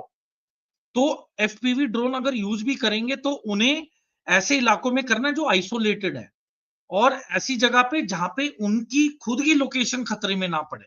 तो देखें, ये जो बिल्ट अप एरिया है, रिहायशी इलाके हैं, वहां पे अगर यूज करेंगे तो देखिए वहां से निकलने में फिर दिक्कत आएगी, क्योंकि देखिए बलूचिस्तान में जितने भी गांव हैं वो कुछ किलोमीटर बाय कुछ किलोमीटर के दायरे में होते हैं, तो उसके अंदर अगर कोई वारदात होगी तो क्या है, फौज घेरा डाल लेती है, तो उसमें जिस बंदे ने वारदात को अंजाम दिया है उसके लिए मुश्किल हो जाता है वहां से निकलने के लिए, क्योंकि अगर वो एक बार बाहर निकल भी गया तो जो भी चेक पॉइंट या चेक पोस्ट तक पहुंचेगा तब तक उस पे शक ज्यादा हो जाएगा कि उस शहर में हादसा हुआ है और ये उस शहर की साइड से आ रहा है, तो पहले इसको रोको, साइड पे बिठाओ, और 90% फिर ये ऐसे लोगों को जो शक के दायरे में गायब कर देते हैं, चाहे उसने वारदात को अंजाम नहीं भी दिया है। तो देखिए गुरिल्ला टैक्टिक अप्लाई करनी पड़ेगी, जो माउंटेनियस एरियाज हैं, जो हाईवेज है, वहां पे कर सकते हैं, क्योंकि वहां पे कोई पुख्ता इंफ्रास्ट्रक्चर नहीं है पाकिस्तान फोर्सेस के पास to keep a check on everything. But रिहायशी इलाकों में तो उनका कंट्रोल काफी हद तक है, चेक पोस्टें हैं, गश्त लगाने के लिए पेट्रोल्स हैं, ठीक है, तो वो थोड़ा डेंजर। हाँ, जहां तक आईडी का सवाल है, यस लगा सकते हैं, but they should strictly be used only for their unethical forces, जिन्होंने जुल्म किया हुआ है वहां की पब्लिक के लिए, और बाकी इट शुड नॉट बी कि इन्होंने यूज किया और सिविलियन कैजुअलिटी होगी, वो तो हमें खुद नहीं मंजूर है। तो देखें, ये बड़े ध्यान से चीजें करनी पड़ती हैं, इस पे दिमाग बहुत लगाना पड़ता है, टेक्निकल नॉलेज होनी चाहिए, फिर आपके हाइड आउट्स होने चाहिए, इलाके में इतनी ज्यादा आबादी भी होनी चाहिए कि अगर ढूंढना शुरू भी करें तो कम से कम हफ्ता महीने, मतलब 2-3 हफ्ते या महीने बीत जाए, इतनी पॉपुलेशन होनी चाहिए। तो इतनी पॉपुलेशन भी काफी लिमिट तक कम है, तो पकड़े जाने का समय का टाइम फ्रेम बड़ा कम है, लिमिटेड है, तो उसमें फिर ये एफपीवी ड्रोन का यूज करना मुश्किल है। ठीक है। ये देखें क्या पूछ रहे हैं हमारे Pakistan's Prashant Gupta ji. exploitation of Baluch resources along with human rights violation and genocide of Baluch is responsible for the rebellion by Baluch. Freedom from Pakistan is the only solution. देखिए बिल्कुल सही बात है, अगर आप देखें, अगर आपके आपके नेबर के साथ अच्छे संबंध है, आप अगर अपने नेबर को कुछ हद तक आप उसे एंटरटेन करोगे और वो आएगा भी, पर आपने अगर माइंडसेट आप देखें कि अगर कोई बार बार आपके घर आ रहा है पर आपके लिए कुछ नहीं लेके आ रहा, खाली हाथ ही आ रहा है, एक लिमिट के बाद वो आपके लिए एक बर्डन सा साबित हो जाता है कि भाई मेरी रिसोर्सेज तो भारी बाहर जा रही हैं, खत्म हो रही हैं, मुझे रिप्लेनिश करने के लिए मेरे पास कोई रिसोर्सेज नहीं है। आपके देखें, आपका मेडिकल इंफ्रास्ट्रक्चर सफर कर रहा है, क्यों? क्योंकि बिजली नहीं है। तो बिना बिजली के आप अस्पताल को चलाओगे, ऑपरेशन कैसे करोगे? आप टॉर्च टॉर्च की मदद से ऑपरेशन करने वाले हो। आपको एयर कंडीशन चाहिए ताकि आपकी दवाइयां ताजी रहें, जिन्हें लो टेम्परेचर मेंटेन करना है। आपके तो बिजली नहीं है, तो जनरेटर भी होगा तो इतना लोड तो ले नहीं पाएगा। तो आप हालात समझें कि मेडिकल फैसिलिटी जीरो, आपकी सोशल सिक्योरिटी, ठीक है, आपका जो पर्सनल इज्जत और जो आपकी अपना मान सम्मान है वो कभी भी किसी समय, ये घर पे रात को 1 बजे, सुबह 4 बजे आ जाएंगे। सोचे अगर आप मैरिड, इफ यू आर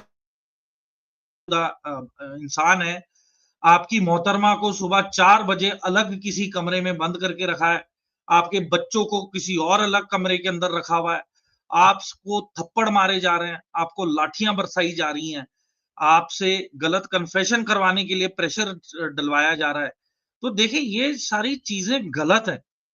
मैं मतलब खुदा ना खास्ता अगर ये हमारे साथ बात होती तो कल की तारीख में हमारा बच्चा पहली चीज तो अपने फादर को ही देख के टूट जाएगा कि यार मेरे फादर के साथ इतनी बदसलूकियां या बदतमीजियां हुई हैं, तो ये तो मेरे अब जानी दुश्मन बन गए हैं, और अब मैं बड़ा होके तो बदला लूंगा ही, और वो बच्चे का माइंडसेट भी बचपन से फिर बदले वाला हो जाता है। तो एक होता है बेशक। WHA, winning hearts and minds, जो हमने कश्मीर में किया। मैं ये नहीं बोलता कि कश्मीर में हमारी फौजें हमेशा सही रही हैं। जैसे मेरे फादर रिटायर्ड कर्नल है, मेरे फादर के दौर से वो एक जनरेशन थी 80s की, 70s और 80s की, जिन्होंने काफी जुल्म भी किए कश्मीरियों पे। मैं ये नहीं कह रहा हूं कि सब कुछ वन साइडेड था, गलतियां इनसे भी हुई, और वो हीट ऑफ द मोमेंट में हुई, बदला लेने के भाव में हुई कि हमारा साथी मार दिया, कत्ल कर दिया, हमने इनके 10 मारने एक की जगह। गलतियां हर एक से हुई हैं। उसके बाद जो मेरे जनरेशन के फौजी है, हमने डिसाइड किया हमने हथियार नहीं उठाने इनके खिलाफ, हमने मरहम लगाना है। अगर कोई टेररिस्ट कहीं पे फंसा हुआ है घर में, हमने अनाउंसमेंट करनी है, हमने उसे कन्विंस करना है कि भाई हम तुम्हें मारने नहीं आए हैं, तुम वापस आ जाओ। हम उसके माँ बाप को भी लेके आ जाते थे एनकाउंटर साइट पे कि प्लीज आप माइक पे बात करें, अनाउंसमेंट करें, हम नहीं मारना चाहते। तो देखिए मिलिट्री का माइंडसेट चेंज हुआ इंडियन आर्मी का, कि हमने, ये हमारे हैं, और हमारा कोई भी नौजवान अगर भटक गया है तो उसे सही राह पे लाना हमारी जिम्मेदारी है, निजी जिम्मेदारी है। वरना मारने में कोई ज्यादा देर नहीं लगता, ट्रिगर दबाना होता है निशाना लेके, that's it, end of story.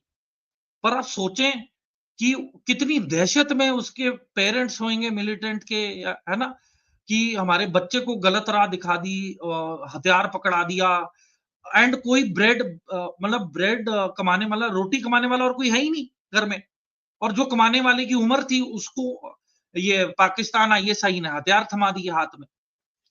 तो ये बहुत ही गलत हरकतें हुई हैं, और ये मैं बड़े फक्र के साथ कह सकता हूं कि इंडियन आर्मी ने, भारतीय फौज ने सभी मजहब के, मैं जिस पलटन में था उसमें मुसलमान भी थे, जाट भी थे, राजपूत भी थे, खैम खैनी मुसलमान भी थे, और मैं खुद पंजाबी, मेरा CO क्रिश्चियन, ठीक है, हम सारे मिक्स थे।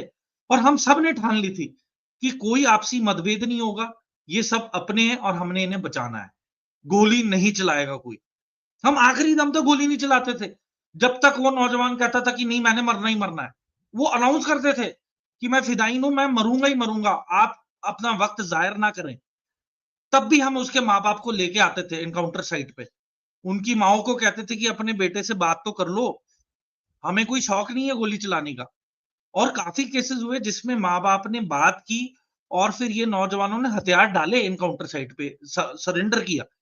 और मैं डिस्क्लोज नहीं कर सकता, इन जो नौजवानों को वापस लिया इंडियन आर्मी में, कुछ तरीके से लीगल प्रोसीजर चले, 1-2 महीने पेपर वर्क हुआ, और इन्हें रिहैबिलिटेशन प्रोग्राम के तहत हमने इन्हें, जो शहर हैं जैसे बैंगलोर हो गया, कलकत्ता हो गया, मुंबई हो गया, पंजाब हो गया, इन जैसे शहरों में जो अच्छी यूनिवर्सिटियां हैं, एक अंडर कवर नेम के साथ हमने ये जो भटके हुए नौजवान थे, इनको एक नई आइडेंटिटी देके हमने इस सोसाइटी में भेजा, इन्हें रीस्टैब्लिश, रीसेटल करवाया, और आज की तारीख में यही नौजवान आज मैरिड हैं, इनके बच्चे हैं, ये अच्छी मल्टीनेशनल कंपनीज में नौकरियां कर रहे हैं, इनकी wives are very comfortable living in good societies, खुद की गाड़ी, बंगला, AC, माइक्रोवेव, सब कुछ है, A to Z they have facility of everything. तो आप सोचें कि ये कम से कम 10 से 12 साल लगे इंडियन आर्मी को ये अप्रोच अपनाने के लिए, विनिंग हार्ट्स एंड माइंड्स।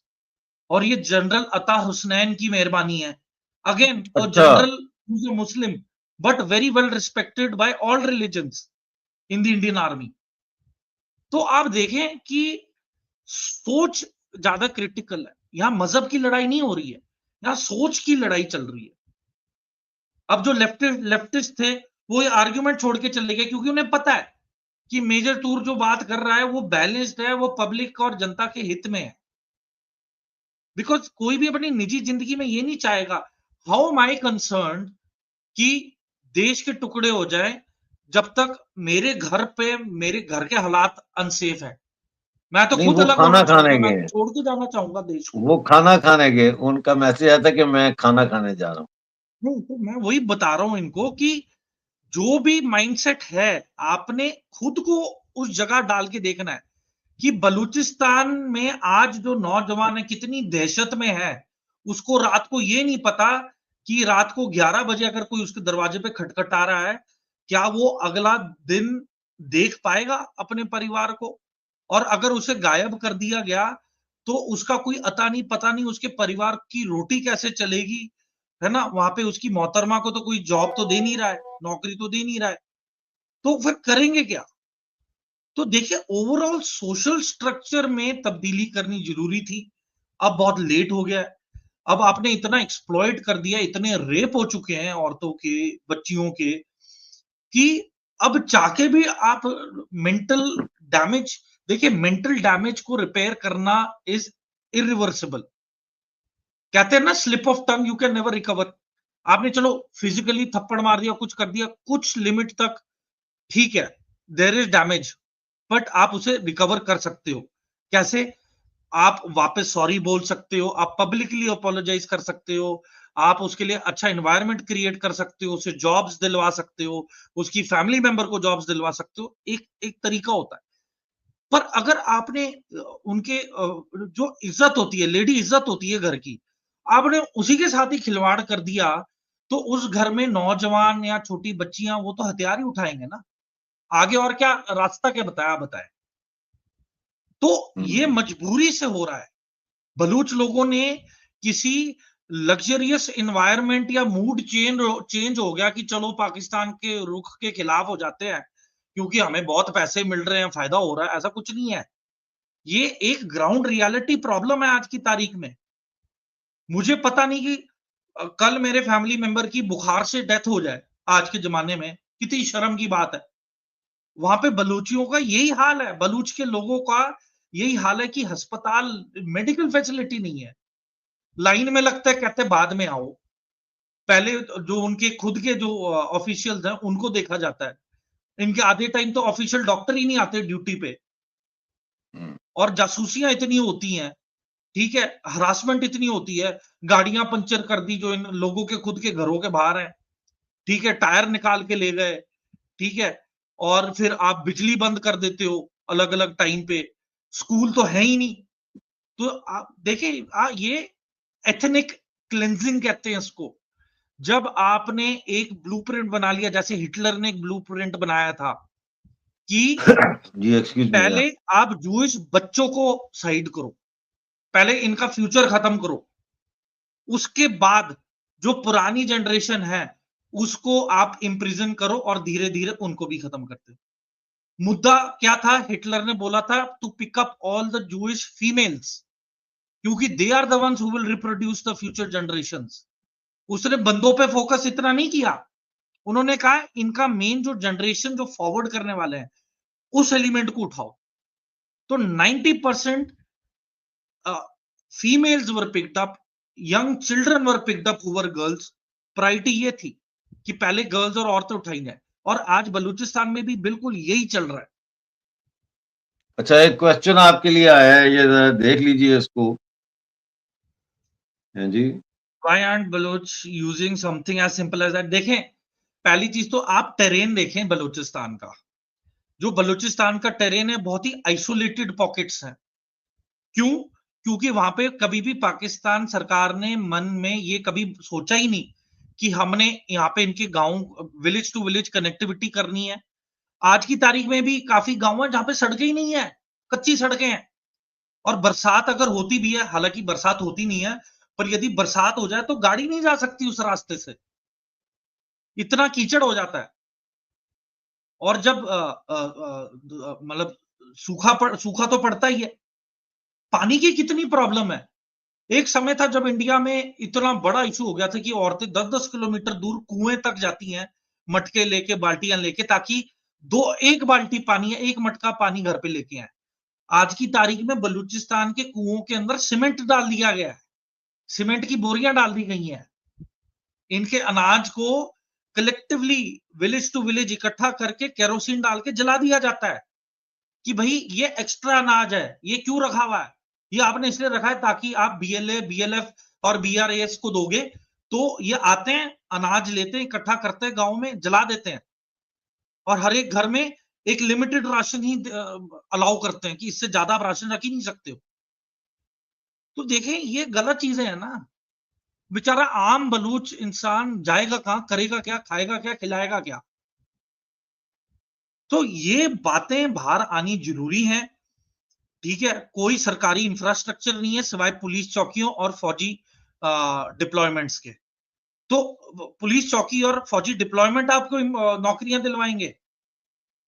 और जहां तक आपका सवाल है कि हमास में एक होम ग्रोन पाइप्स वगैरह, देखें उनके पास एक कोस्टल लाइन है, पूरी अंडरग्राउंड नेटवर्क है इजिप्ट से, which is in constant support of Palestine. तो उन्हें ये चीजें मुहैया हो जाती हैं। ठीक है, पर बलूचिस्तान में एक इलाके से दूसरे इलाके जाने के लिए गाड़ी तक नहीं मिलती है, 2-2 3-3 घंटे, बसें नहीं है, इंफ्रास्ट्रक्चर नहीं है, आइसोलेशन इतना है। तो जाएंगे कहां पे, जाएंगे कैसे, लेके आओगे सामान। चेक पोस्ट पे आपको पता है लिटरली बंदों को बोला जाता है कुर्ता, पहले कुर्ता उतरवाते हैं, फिर चेकिंग करते हैं, पिजामा भी उतरवाते हैं। इतनी बेइज्जत करते हैं ये लोग हर एक चेक पॉइंट पे। और औरतों का अलग से यही हाल होता है। आप देखें ये बड़ी फिल्मी बातें हैं कि वन लास्ट का Hamas makes home grown rocket वगैरह, कहां से लेके आएंगे, किधर से, कौन लेके आने दे रहा है। इन्होंने तो प्रोटेस्ट के लिए, आज के प्रोटेस्ट के लिए जगह जगह चेक पॉइंट से गाड़ियां वापस कर दी। तो फ्रीडम ऑफ स्पीच कहां से आ गई, यहां पे है ही नहीं freedom of speech, freedom of movement तक नहीं है, आपकी पर्सनल रिस्पेक्ट और पर्सनल स्पेस ही नहीं है। कहां जाएगा बलूच का नागरिक, वेयर विल दे गो। तो वही मैं कह रहा हूं कि अगर फोर्स, तो देखें मैं आपको एक चीज बिल्कुल सही बोल दूं, और मैं बड़ा प्रैक्टिकल इंसान हूं। अगर मुझे लगता है कोई चीज पॉसिबल नहीं है, मैं बोल देता हूं पॉसिबल नहीं है। मैं झूठे सपने नहीं देता कि अपना टाइम पास करूं, अपना फायदा या मतलब निकाल लूं, तो तब तक मैं हाँ मिलाता रहूं। I am not a yes man. तो मैं आपको एक बात बता दूं कि जिस तरीके से हमास की हालत हुई है, ठीक है, और जिस तरीके से जो हालत है पैलेस्टीन की, तो मुझे डर है कि यही हालत यहां पे ना हो जाए। बलूचिस्तान को एक इंटरनेशनल फोरम पे, जिनीवा कन्वेंशन, यूनाइटेड नेशंस, और देखिए मैं जितनी मर्जी एजेंसियों का नाम ले लूं, जितने मर्जी एजेंसियों में बलूच के लोग चले जाएं, हाथ जोड़ लें, पैसे टेबल पे रख दें, वादे कर लें, कोई नहीं आ रहा है मदद करने के लिए, खासकर जंगी लड़ाई लड़ने के लिए। पहली चीज तो किसी और की जंग में किसी को कोई भेज नहीं रहा है मरने के लिए, नंबर एक, ये तो तय हो गया, क्योंकि ये यूक्रेन जैसे मुल्क को सपोर्ट नहीं कर सके। ठीक है, तो ये तो इनकी हालत है डेमोक्रेटिक वर्ल्ड की। बल्कि कम्युनिस्ट कंट्री जैसे कि रशिया हो गया, मैं रशिया को कम्युनिस्ट मानता हूं, नॉट अ डेमोक्रेसी। रशिया देख ले, नॉर्थ कोरिया ने 20 से 30 हजार सैनिक भेजे कि भाई जाओ रशिया के लिए लड़ाई लड़के आओ। कम्युनिस्ट में ज्यादा यूनिटी है, democracy does not have unity. Ukraine का मेन एग्जांपल देख लो, यूक्रेन का जुलूस निकाल दिया इन्होंने।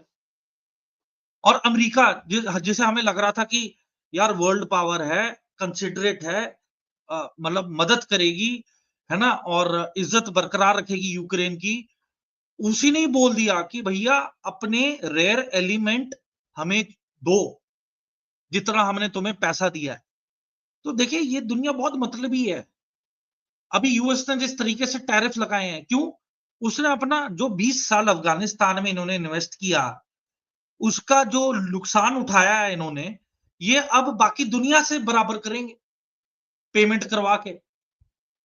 तो end of the day money dominates, और जिसके पास पैसा है उसके पास पावर है। ये तो वो ठीक है, गाना मुझे याद आ गया, मतलबी है योग यहाँ के, मतलबी जमाना। तो देखिए एक चीज हो सकती है, जी जैसे पाकिस्तान की आईएसआई ने बोला था कि ब्लीड इंडिया विद 1000 कट्स। मैं कहता हूं bleed Pakistan till it's and. हम तो आंकड़ा भी नहीं दे रहे 1000 कट, क्योंकि ये ऐसी लड़ाई है, ये एक मेजरेबल लड़ाई नहीं है, इसका कोई हिसाब नहीं है लड़ाई का। क्योंकि जितना नुकसान हो चुका है बलूचिस्तान के आने वाली जनरेशंस का, आने वाली 10 से 20 साल वाले जो नौजवान होंगे, हमारे बलूच नौजवान होंगे, उन बेचारों को ना एजुकेशन मुहैया की जाएगी, ठीक है, ना उन्हें कोई मेडिकल फैसिलिटीज मिलने वाली हैं, सोशल डिस्क्रिमिनेशन मिलेगा बदले में, ठीक है, गरीबी भुखमरी मिलेगी। तो इन हालातों में आपको अफगानिस्तान से हाथ मिलाना पड़ेगा। The leadership of Balochistan will have to come in a common consensus with Afghanistan and promise them कि भाई आप हमें अपने इलाके में शामिल कर लो, तुम्हारा शरिया फिर भी ठीक है, तुम बेतुके तरीके से मारते तो नहीं हो, तुम्हारा बेशक शरिया थोड़ा स्ट्रिक्ट है, पर तुम नाजायज लोगों को, किसी ने तुम्हारी आंख में आंख डाल के देख लिया तो तुम गोली तो नहीं ठोकोगे उसको, या उसकी मोहतरमा को तो नहीं उठा के ले जाओगे या मार दोगे या रेप करोगे। असूल है ना, प्रिंसिपल बेस्ड तो होगा, कुछ सर पैर लॉजिक तो होगा। तो कम से कम it will be a shade better than what Balochistan will be under Pakistan. और मतलब फिर है एक बार बलोच अब बलोच जो है वो अब इस स्टेज पे आ गया कि वो कहता है या तालिबान की शरीयत हमें मंजूर है लेकिन पाकिस्तान की खबीसियत हमें मंजूर नहीं है, हमने पाकिस्तान के साथ नहीं रहना। वो जो आपने कहा ना वन शेड बेटर वाली बात है कि दे आर मैं नॉट अजय लाइक जी ideal situation but they are one shade better, so let's at least they मैं तो बहुत दरख्वास्त ये करूंगा अपने बलूच लीडरशिप और मेरे बलूच भाई बहनों से कि आप नरेटिव डालें unification of Balochistan with Afghanistan, वरना देखें लड़ाई लड़ना बहुत मुश्किल है। मैं प्रैक्टिकल बंदा हूं। मैं देखें, मैंने बचपन में मेरे फादर ने पिक्चर दिखाई थी Omar Mukhtar, lion of the desert. ये मैंने बड़ी दफा लिबिया देखी के है। बहुत ही ब्रेव कबीले के सरदार थे और इन्होंने लिबिया के हित में लड़ाई लड़ी इटली के खिलाफ। इटली की फौज जिसके पास लेटेस्ट वेपन थे, एरोप्लेन भी थे उस समय पे, टैंक भी थे, मशीन गन भी थी, सारी फैसिलिटी थी इटली की फौज के पास। 20 साल उमार मुख्तार ने इनको लोहे के चने चबवाए, इनका ऐसा भूत बना के रखा कि कोई बोल भी देता था ना उमार मुख्तार गुजर के गया है, आधे इटली के अफसर तो वहां से गायब हो जाते थे कि भाई मेरा तबादला कर दो, मैंने यहाँ पे जाना ही नहीं। और 20 साल तक उसने इतने मतलब नाक में दम करके रखा। और जब वो इतने महान और रिस्पेक्टेड फिगर थे लिबिया में कि जब उनको फांसी दी गई, उन सबसे बड़ी गलती जो इटली के जनरल ने की, उसने कहा कि he will be hanged until death in front of his own people. जब ये बात हुई और जब उन्हें फांसी दी गई, उसके बाद जो यूनिटी आई लिबिया के लोगों में, उन्होंने हथियार नहीं उठाए पर उन्होंने सब कुछ बॉयकॉट कर दिया, ए टू जेड। मतलब लिबिया के शहरों में भी लिबिया के लोगों ने सब कुछ बॉयकॉट कर दिया इटली के खिलाफ, और इटली को जबरन निकलना पड़ा। और बहुत ही गंदी शिकस्त हुई जब एलाइड फोर्सेस आई, तो लिबिया की जनता ने एलाइड फोर्सेस के साथ मिलके चुन चुन के ये इटली के जनरल और सिपाहियों को मौत के घाट उतारा। ना कि इन्हें जेल भी नहीं मुहैया होने दी, कहते इन्हें मारो, इन्हें प्रिजनर लेना ही नहीं है।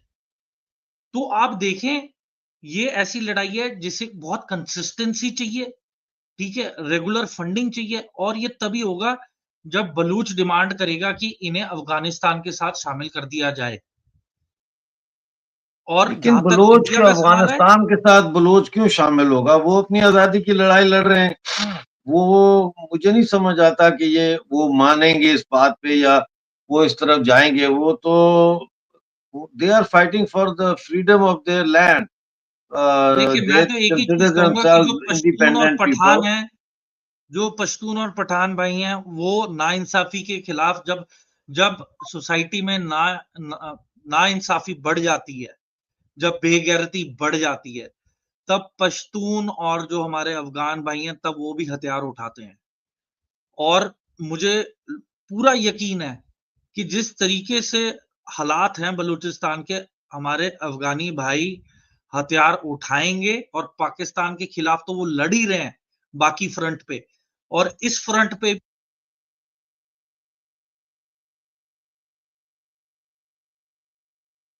आपकी आवाज चली गई है, आवाज अचानक बंद हो गई।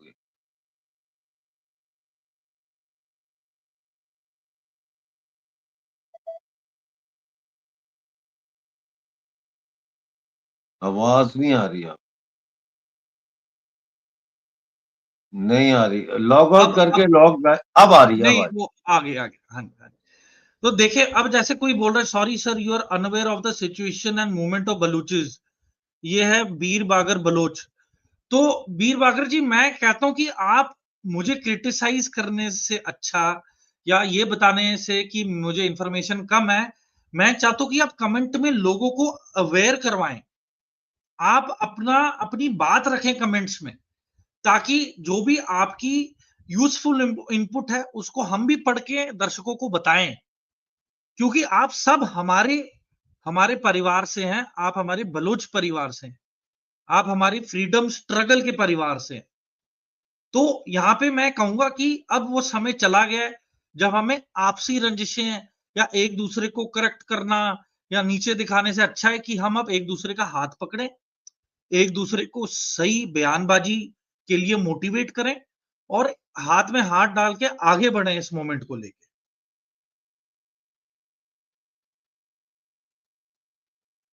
तो ये है अमजद जी मेन, और अभी अपडेट अगर आप दे सकें कि अभी मौजूदा हालात क्या हैं, तो आप बताएं। मौजूदा इस वक्त जो हमारे पास है उसमें एक तो हमारे पास ये है कि ब्रास जो है वो नासराबाद में उन्होंने फौजी कैंप पर हमला किया है, ये खबर आ रही है, और बड़ा सख्त हमला हुआ है।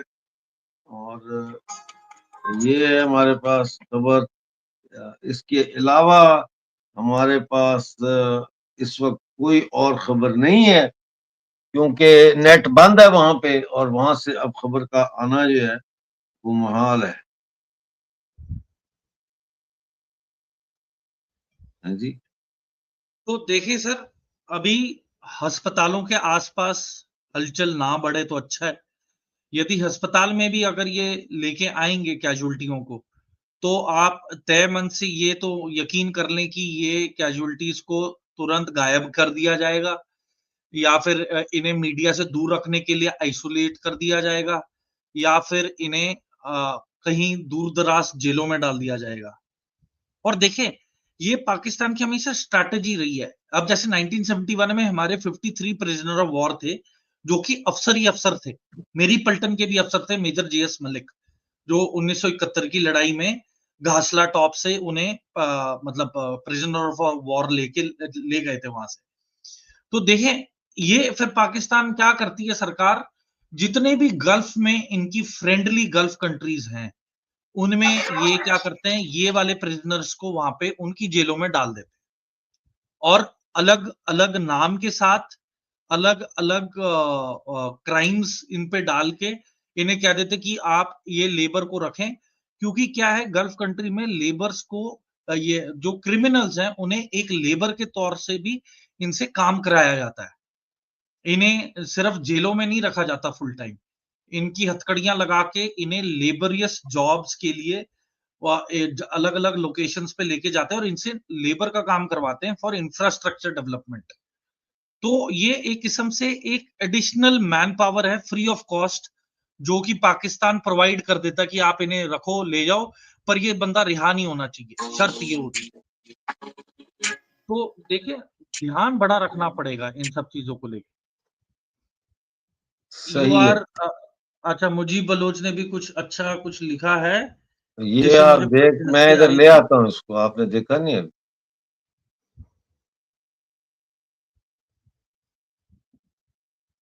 ये कह रहे यू हैं आर आप ए फॉरवर्ड है। Why don't you people give Baloch anti aircraft weapon, Pakistan army can't fight on the ground. अब मुझे समझ नहीं आ रहा है कि मुजीब जी, जो आपने ये पहली चीज तो, जो आपकी मदद करना चाहता है, आप पहली चीज तो ये प्लांटेड आईएसआई या फिर पाकिस्तानी कोई होगा, क्योंकि पहली लाइन कोई बलोच भाई बहन बोल नहीं सकता, ये मुझे यकीन है। जहां तक एंटी एयरक्राफ्ट वेपन्स का सवाल है, देखें ये हथियार बहुत बड़े होते हैं साइज में, इन्हें एक जगह से दूसरी जगह ले जाने के लिए भी इन्हें डिसअसेंबल किया जाता है। ये एक साबुत एक वन सिंगल वेपन सिस्टम के तौर पे आप इन्हें नहीं ट्रांसफर कर सकते हैं, ठीक है। तो ये सारी चीजें ध्यान में रखनी होती हैं। तो it is not as easy as it looks, इतना आसान नहीं है जितना हम बोल सकते हैं। बलूचिस्तान में रेप की कोई रिपोर्ट नहीं है मेजर तूर, ये आप झूठ बोल रहे हो, कोई प्रूफ दिखाओ या कोई विक्टिम स्क्रीन पर लाओ, ये सफेद झूठ है डियर ZMM। तो पहली चीज तो मैं आपको ZMM जो भी है, आप पाकिस्तानी नागरिक होंगे, तो मैं आपको एक चीज यकीन से बता दूं कि ये प्रोटेस्ट तब शुरू होते हैं जब ये वाली वारदातें पब्लिक के सामने नहीं आ पाती हैं। आपको क्या लगता है, अगर हम किसी को ले भी आए स्क्रीन के आगे, आपको लगता है वो महफूज होंगे?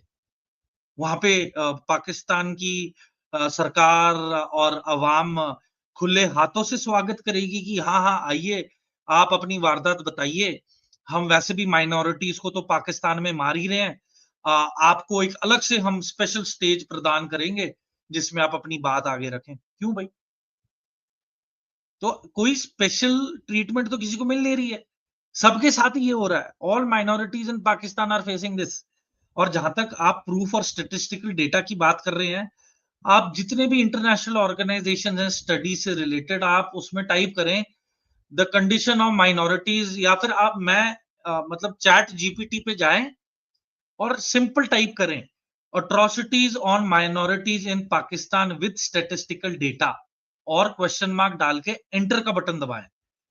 लिस्ट इतनी लंबी होगी ना, आपको समय लगेगा पढ़ने और समझने के लिए। तो देखें, मैं समझ सकता हूं कि आप एक पाकिस्तान नागरिक होने के नाते ये फॉर्मेलिटी जरूर कर रहे हैं कि आप अपनी कंट्री को डिफेंड करना चाहते हैं, बट आप अंदरूनी हालात को समझें कि आज की रात ZMM जी, जब आप अपने टेबल पे खाना खाने बैठेंगे, तो आप अपने दूध का रेट, है ना, मीट मुर्गे का रेट और तेल का रेट, बिजली का बिल सारा इकट्ठा करके मुझे बताएं और अपनी कमाई भी बताएं कि कितनी है, और सब दूध का दूध पानी का पानी उधर ही हो जाएगा। तो और जो ये इंटरनेट की फैसिलिटी भी आप यूज कर रहे हैं और जिसके जरिए आप मैसेज कर रहे हैं, ये फैसिलिटी कितनी रेगुलर है और कितनी इरेगुलर है, ये भी आपको पता होगा। Bharat will try to promote in social media you under the guidance of major साहब। आई जस्ट होप कि इंडियन मीडिया ये बात जितनी जल्दी समझे उतना बेहतर रहेगा। बिकॉज देखें, हर एक दिन समय के खिलाफ की लड़ाई है, क्योंकि हम ये सब कुछ एक्सपीरियंस कर चुके हैं कश्मीर में, जब हमारे निहत्थे कश्मीरी भाई बहन मारे जा रहे थे, अबडक्ट किए जा रहे थे, किडनैप किए जा रहे थे, और उनकी वाइव्स के साथ रेप होते थे टेररिस्ट और मिलिटेंटों के जरिए, और ब्लैकमेल किया जाता था कि उनकी रेप की वीडियो वायरल कर देंगे, वो अपने मेल मेंबर को भेजें, हथियार उठाएं। इस तरीके से तो ब्लैकमेलिंग के साथ तो इनकी मूवमेंट होती थी ISI की, जो ये करवाते थे। तो देखिए, एक समय पे टाइम आएगा जब सोसाइटी बॉयकॉट करेगी, तो तब बहुत देर हो जाती है, ठीक है। इंडिया विल नॉट, देखें अब वो समय, देखें जब ऐसी चीजें होती है ना, तो अब आप देखें कि पाकिस्तान ने भी ओपनली तो कभी एडमिट नहीं किया सिवाय पुलवामा के। आप देखें माइंडसेट में शिफ्ट, ड्रास्टिक शिफ्ट कब आया?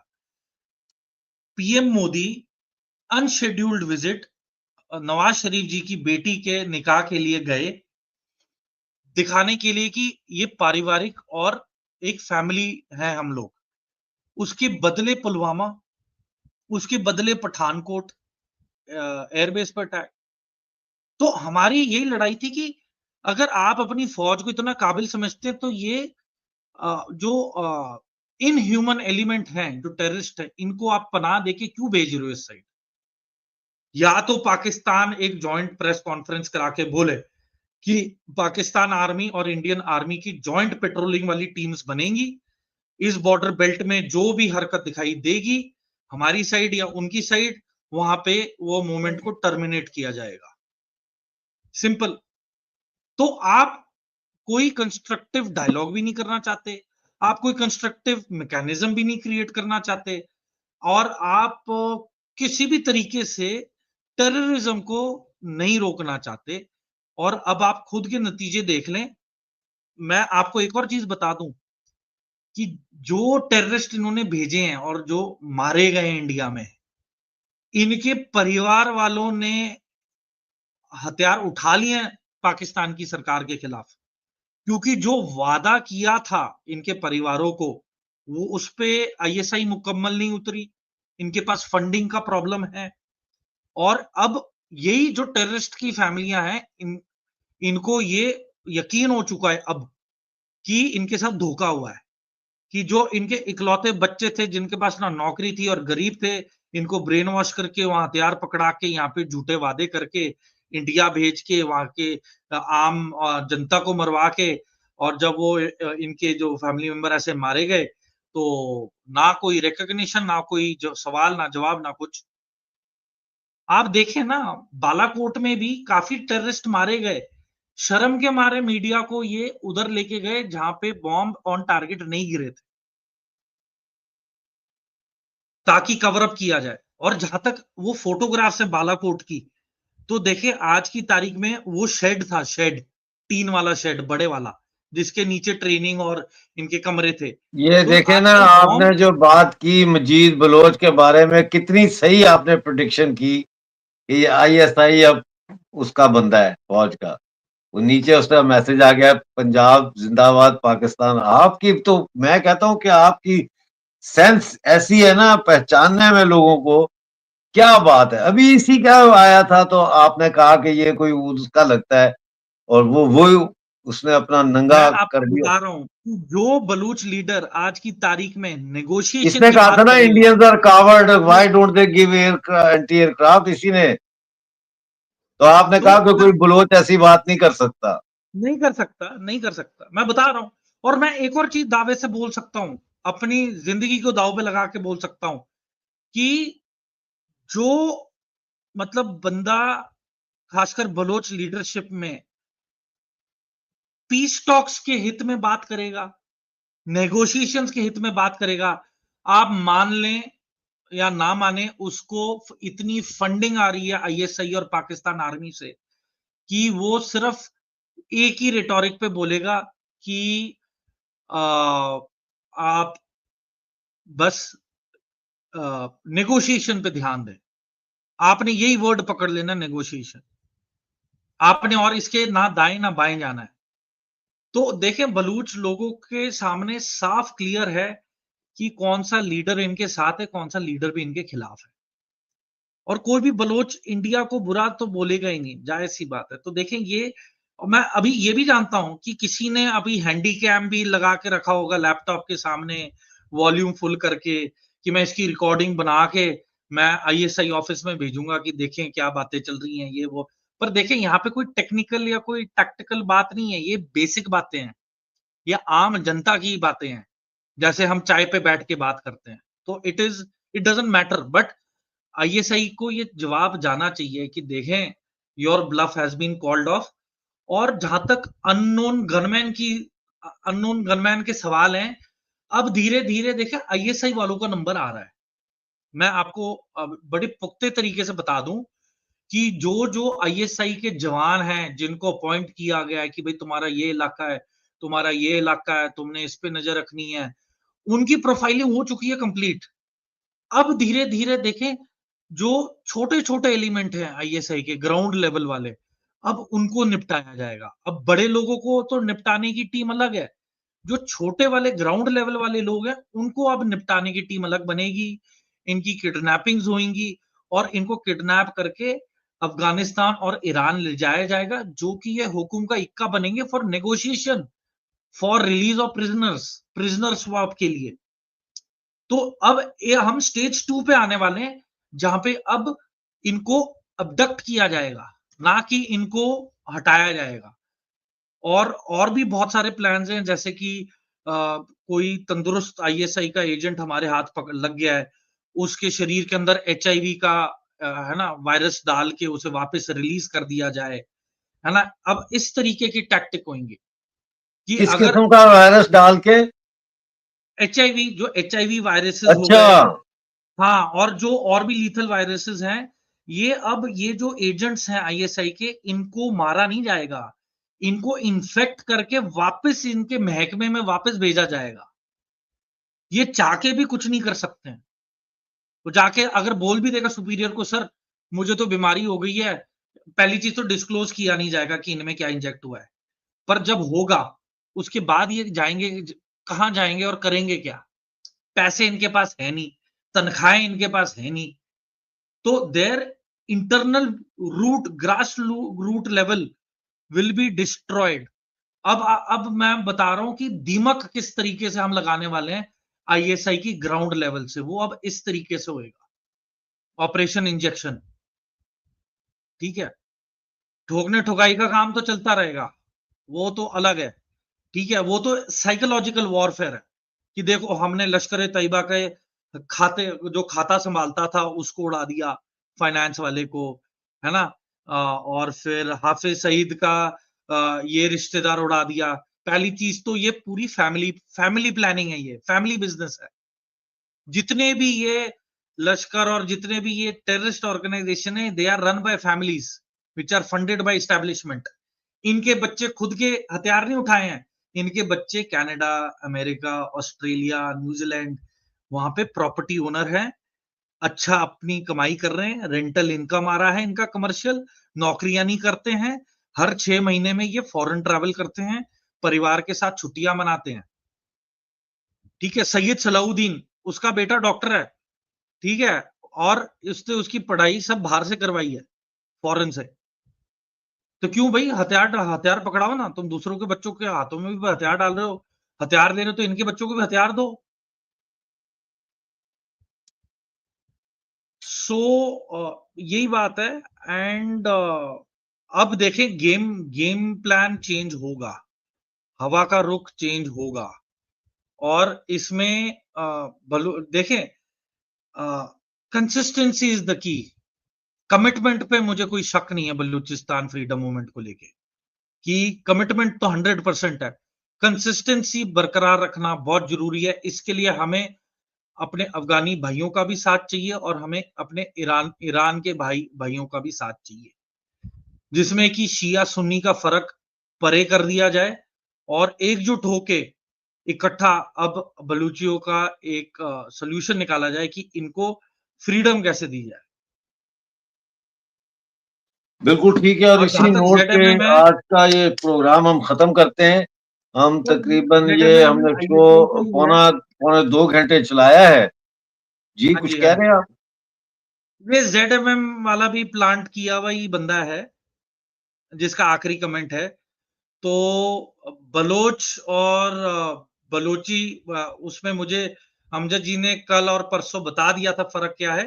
पर अगर आप इसी पॉइंट को लेके बैठे हैं 2 दिन से, जिससे कि मैं तो समझ गया, पर आप फिर भी गलतियां निकालने पे तुले हुए हो, तो आप बलोच तो हो ही नहीं। ठीक है, और अगर कोई आपको बोले कि बलोची जुबान अगर आप बोल सकते हैं तो बोल के दिखाएं, तो मुझे नहीं लगता कि आप बोल पाएंगे। तो ये जितने भी जेडएमएम टट्टू हैं, जैसे भी हैं, तो वही है कि ये ट्रैक तो किए जाएंगे जैसे ना तैसे। आईपी एड्रेस आजकल बड़े सॉफ्टवेयर आ गए, जिसमें आप बंदे की आईडी पे क्लिक करके आप कॉपी पेस्ट करें, उसमें उसकी आईपी एड्रेस विद लोकेशन भी आ जाता है। एआई का जमाना है, तो ये है। ठीक है, बहुत शुक्रिया। हमारे साथ काफी लोग जुड़े आज भी। सेकंड सेशन था ये, एक सेशन सुबह हमने किया था, और दोनों सेशन पौने 2 घंटे चले हैं। Thank you very much for joining. अब अगर कोई और अपडेट आएगी तो वो आपके सामने पेश करेंगे, नहीं तो अब आपसे कल मुलाकात होगी लाइव में नई अपडेट्स के साथ फ्रॉम बलूचिस्तान। मेजर साहब, आपका जुड़ने का बहुत शुक्रिया, और अभिषेक मिश्रा जी जो जुड़े थे उनका भी बहुत शुक्रिया। Thank you and good night.